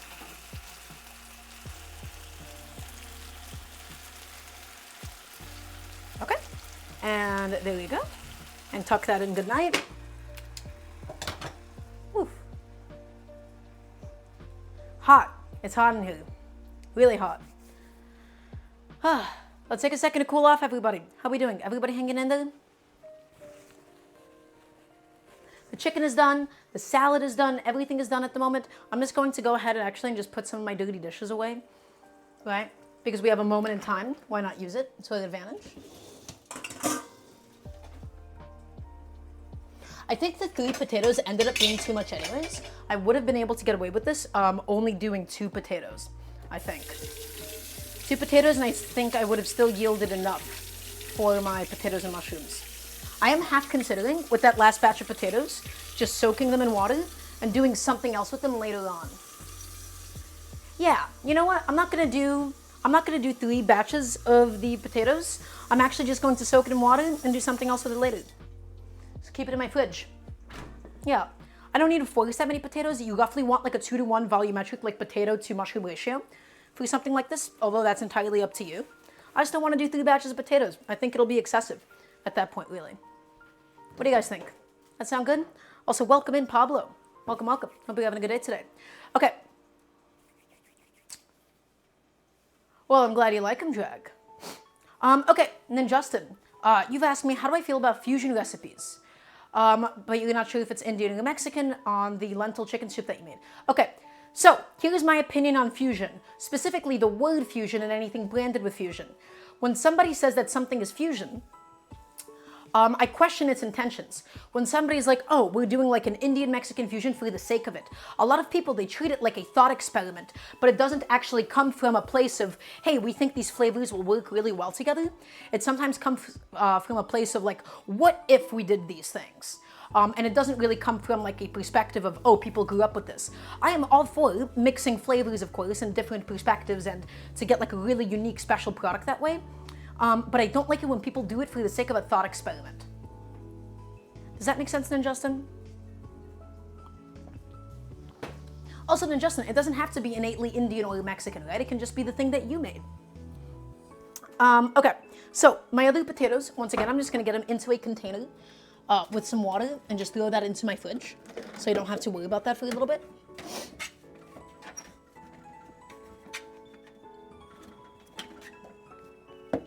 And I'm going to go ahead and deal with them either next time on stream or just do something else with them tomorrow. I don't know yet. We'll see. We'll figure it out. That I do not have the answer for at the moment. I'm just looking for a suitable container. That should do nicely. Also, hello, Brave Aspelia. Welcome on in. Welcome, welcome. Hope you're doing good today. Okay, let's also check to see how my potatoes are going on this side. Ooh. My heat is a lot higher than before, it seems. Ooh, good color developed. Let's give them a flip. Just flip them around. Keep them going, guys. Keep them steaming. You want to get these things nicely and fully cooked through on every single side. Just move this guy to the center. He'll come up to temp nicely. Beautiful. Guys, these are going to be some really good potatoes and mushrooms. You excited for them? You should be. Okay, I'm going to get my potatoes into a container, the raw potatoes that I don't want to use today. I should have only done 2 potatoes. I regret pulling out 3.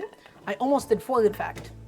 But this is also why, guys, I do want to illustrate, this dish that I am doing is not actually one that I would typically do at home. I wouldn't necessarily consider this home cooking, because of how many different like frying vessels this ends up taking, right? When you have to like fry so many different like batches of potatoes and mushrooms, especially for like a large portion, it actually does not start to scale particularly easily in a home setting. Oh, Brave Aspelia, people have been making this joke for a very long time. Yeah, no, everybody has already said this. Yeah, exactly. Okay, my potatoes, they're going into the fridge. I don't need them anymore. Boop. That's all done. My sheet tray into my dishwasher. And we're just frying up the rest of those potatoes. We'll fry up the onion. We'll make everything really, really delicious. I'm really excited about it. Hello, Polymonto. Welcome on in. Hope you're doing good today. Okay. Ooh, that pan handle is still hot. I'm just going to keep that in my oven. And we're going to pull out the chicken again. My chicken that has already been like half butchered. I just don't want it to be too hot to handle. So I'm going to pull it out. It's plenty warm. It's plenty hot. Okay, there she is. Okay, how's my potatoes doing? Let's find out. Oh yeah, they're getting nice and crispy. I'm just flipping them around, guys. I'm making sure I'm getting all the sides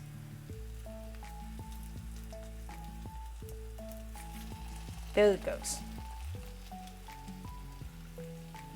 There it is. Okay.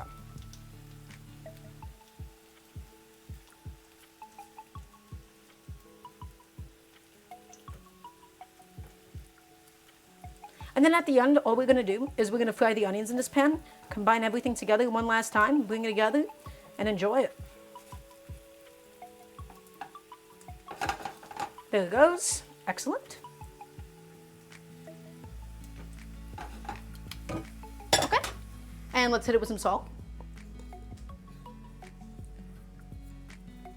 Oh, how's my apartment above 2 square meters? That's a great question, Polly. I got a little lucky. Okay, how many people does that quantity serve? I mean, this can easily be like 4 generous portions of potatoes and mushrooms minimum, but then also, this is the kind of thing that you want to eat like a lot of. So it's completely relative. I can definitely, if I wanted to, I can eat all the potatoes and mushrooms that we made, which would be kind of ridiculous. Okay, so you were asking about how to get rid of like bell peppers? Cajun cooking. I mean, anytime I'm doing Cajun or like Creole food, like you're using up a lot of green bell peppers. If you're talking about red peppers, I mean, char them, puree them, you know, one of the best things to do is just make like a really beautiful sauce out of it. Okay, everybody, recap session. We've been cooking for a long time now. I think we're all due for a recap session. We're doing 3 dishes today. We're doing Russian-style potatoes and mushrooms. Also, I'm a gas all the way through. Welcome on in, Krissa. We're doing Russian-style potatoes and mushrooms. I showed you how to do the water method for the mushrooms. I showed you how to pan fry and steam the mushrooms. And Sunny Peach Crush, maybe like 4 or 5 people. Okay? We did a really beautiful slow roasted chicken, and we finished it with a yogurt seasoned sauce. Okay? Like a little paste that we did with a bunch of spices. And then we finished it at a high temperature afterwards, right? So we got a beautiful crust on it. And then we made a really basic Russian-style cucumber tomato salad. And then after these potatoes are fried, we're going to take them out. We're going to add in some onions. Okay? We're going to fry up the onions. We're going to finish it with some raw garlic. Finish it with some parsley. And it'll be really good. It'll be delicious. These potatoes are just about ready to come out. I'm going to give them a few more minutes on this one side. Okay? Looking good. Looking very good, in fact. It's okay if some of them break apart too. That's more than fine. Okay, excellent. It's looking good. Potatoes are about ready to come out, guys. It's going to be excellent.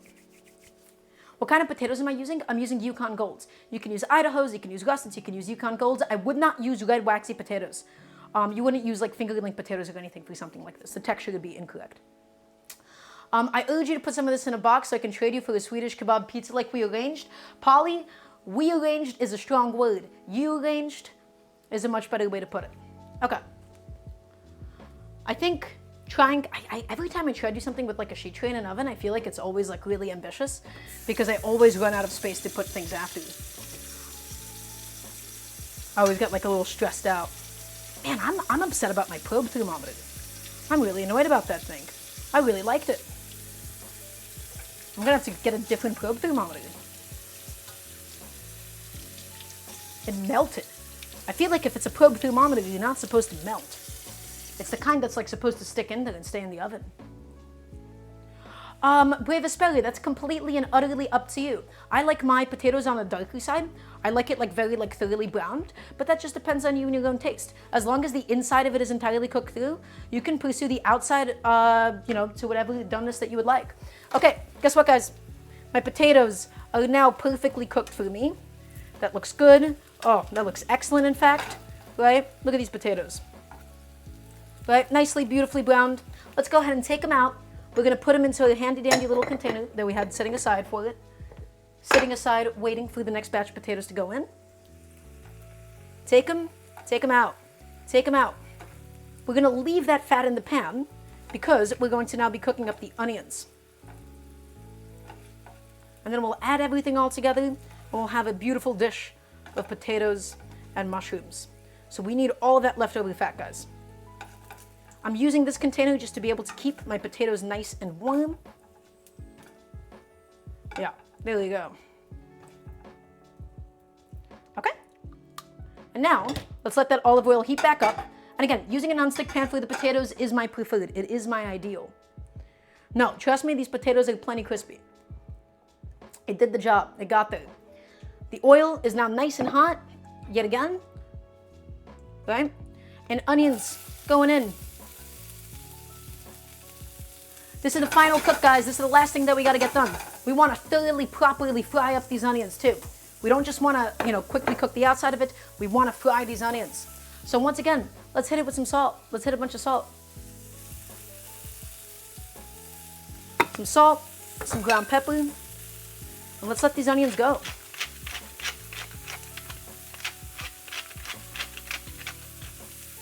This is it, guys. This is the final stage of the cooking process. We fry the onions, we add back in the potatoes, we add back in the mushrooms.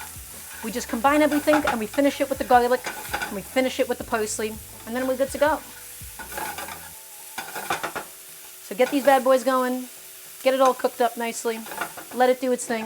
We can also begin thinking about the plating of everything. You guys ready to start thinking about plating? First thing that we're going to do though, while these onions are cooking, I'm going to cut up my chicken again. So, back over here. I want a leg and a thigh for my dinner tonight. That's what I want today. Okay?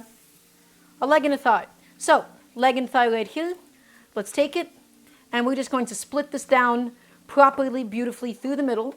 It is dark meat, so it's always going to seem like it's undercooked, but I promise you, we tempt this. This is fully cooked through on the inside. Beautiful. I don't want any of like this, like soggy skin, but maybe I'll have a little treat of it.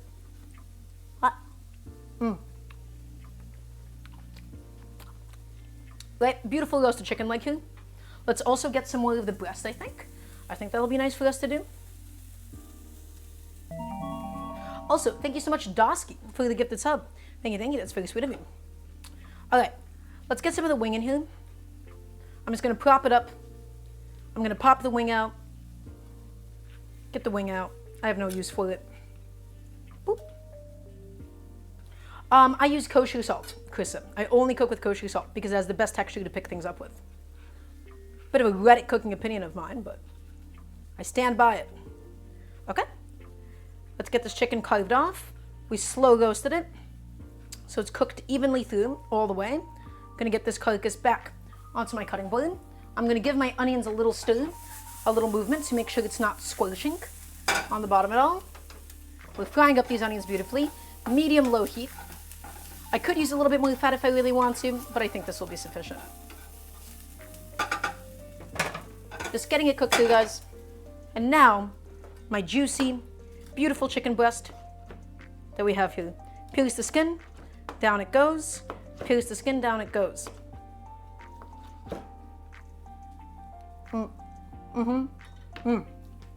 That's a really beautiful chicken, guys. This chicken right here, pretty excellent.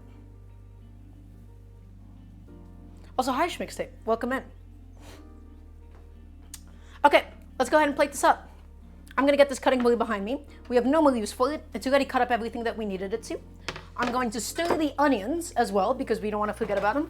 We don't want to squelch the onions on the bottom. Okay, keep it going. Let's get a nice big plate ready, guys. Let's get a nice big plate. You excited for this? Are you ready for this? I'm ready for this. I'm excited for this. Okay, chicken. Where is my beautiful chicken? There it is. This is my breast. Excellent. And then this is my chicken leg and my chicken thigh. I had a very small lunch today, so I want like a nice proper portion. My chicken is not undercooked. Thank you very much. Actually, I would love to know why. Why do you think my chicken is undercooked? Okay, and let's get my onions moving again. Again, we just don't want my onions to squelch, and we'll add everything back in.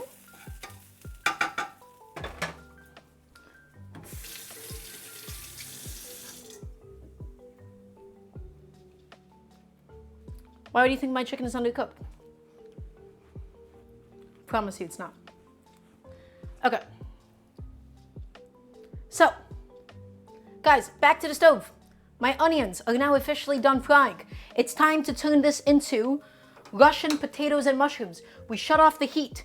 In go all of my beautiful fried potatoes. In go all of my beautiful fried mushrooms. Remember these things? Okay, guys, this is the final stage. Bring it all together. Mix it together. Mix it. Toss it together in whatever shape or form seems the most... Get back here. Whatever shape or form seems the most logical to you. Get it all incorporated. And now, let's hit it with the parsley. And we're going to do the garlic last because I want that Russian raw garlic. Right? Parsley going in.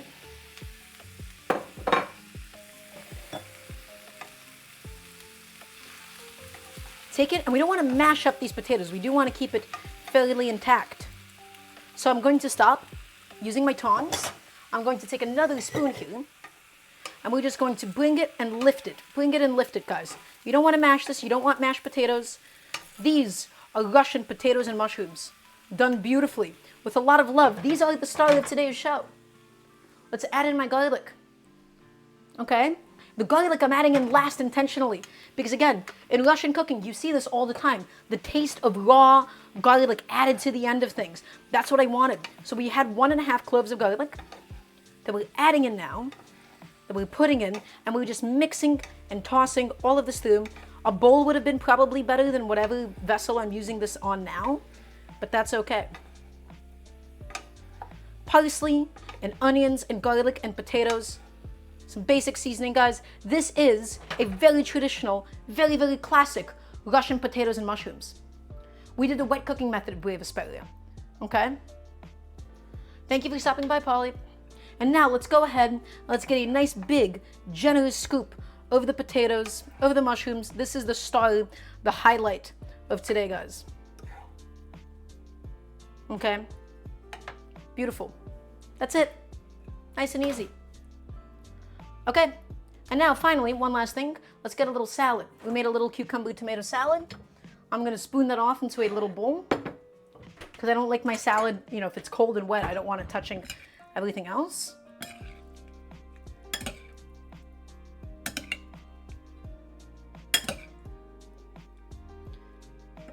Guys, there you go. That's it. That's my plate.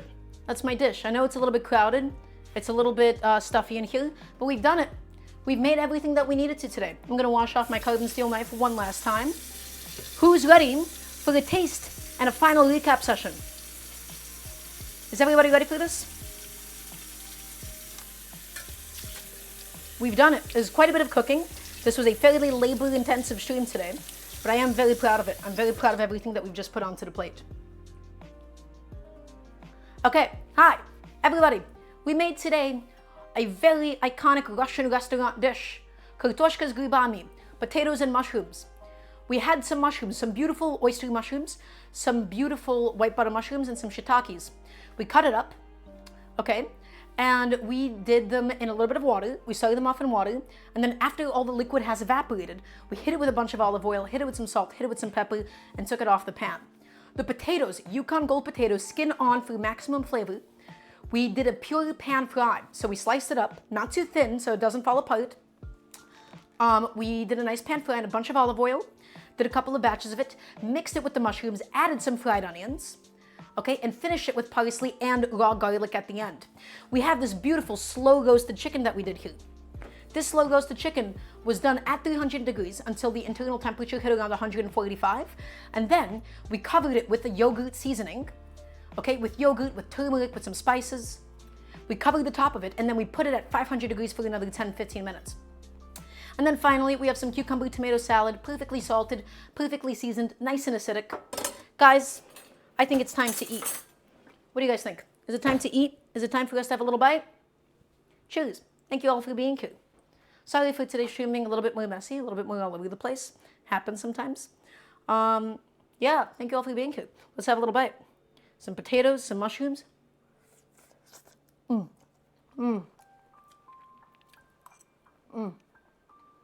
good.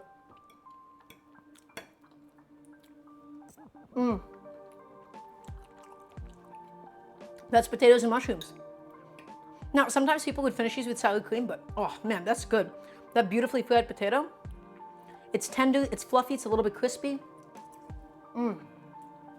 the raw garlic, the parsley. This is a profoundly Russian dish, guys.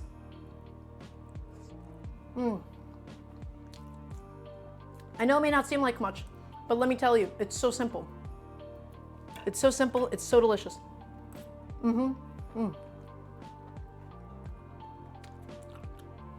Okay, let's have some of the chicken. I have a beautiful chicken leg here. All right.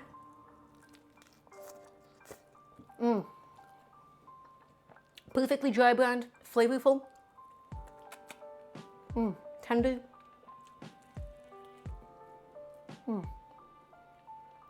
That's a good chicken. Ah.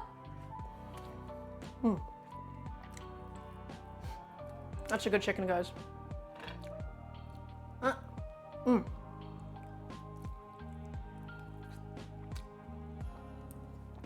By the way, guys, I'm gonna say it right now. You can't eat a chicken leg with a fork and a knife. Just merely by principle, it has a handle, thus you eat it like that. Do I consider requests? Not really, no, Justin, because everything I'm trying to do is teach you how to cook at home. Today was a bit relatively messy, but we pulled through anyways. Let's get some of the chicken breast.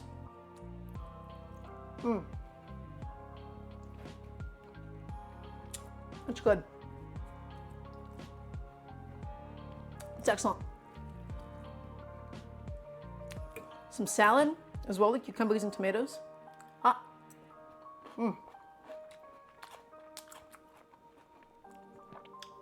Guys, this is really good. I'm really happy about this. Okay. We're a bit over schedule. Everybody, thank you so much for all being here. Thank you all for being with me during the ride, during the adventure that was today's stream. Remember, I stream 3 times a week, every Wednesday, Friday, and Sunday. We're not going to do a raid today, Jack. I'm not feeling a raid. We'll pull up. Guys, any final questions, any final comments, any final concerns, anything else you want to say to me? Everybody, if you like what I do, if you want to support what I do, you can subscribe. You can type an exclamation mark tip or donate, or ideally, you would type an exclamation mark Patreon. I'm trying to do this full time. I'm trying to get the grocery costs covered. So thank you all for being here. Really, really appreciate it. You can scroll down. You can go into my about section. Next stream is going to be this Friday, 5 p.m. EST. Thank you all for being with me today. I hope you all have a really good Wednesday evening. Hopefully, you know, Friday will be a little bit less chaotic, a little bit less messy, less mishaps, less thermometers kind of exploding. And with that being said, is there anything else I want to say to you? No, I don't think there is. Good night, everybody. Thank you all for being cute. Peace.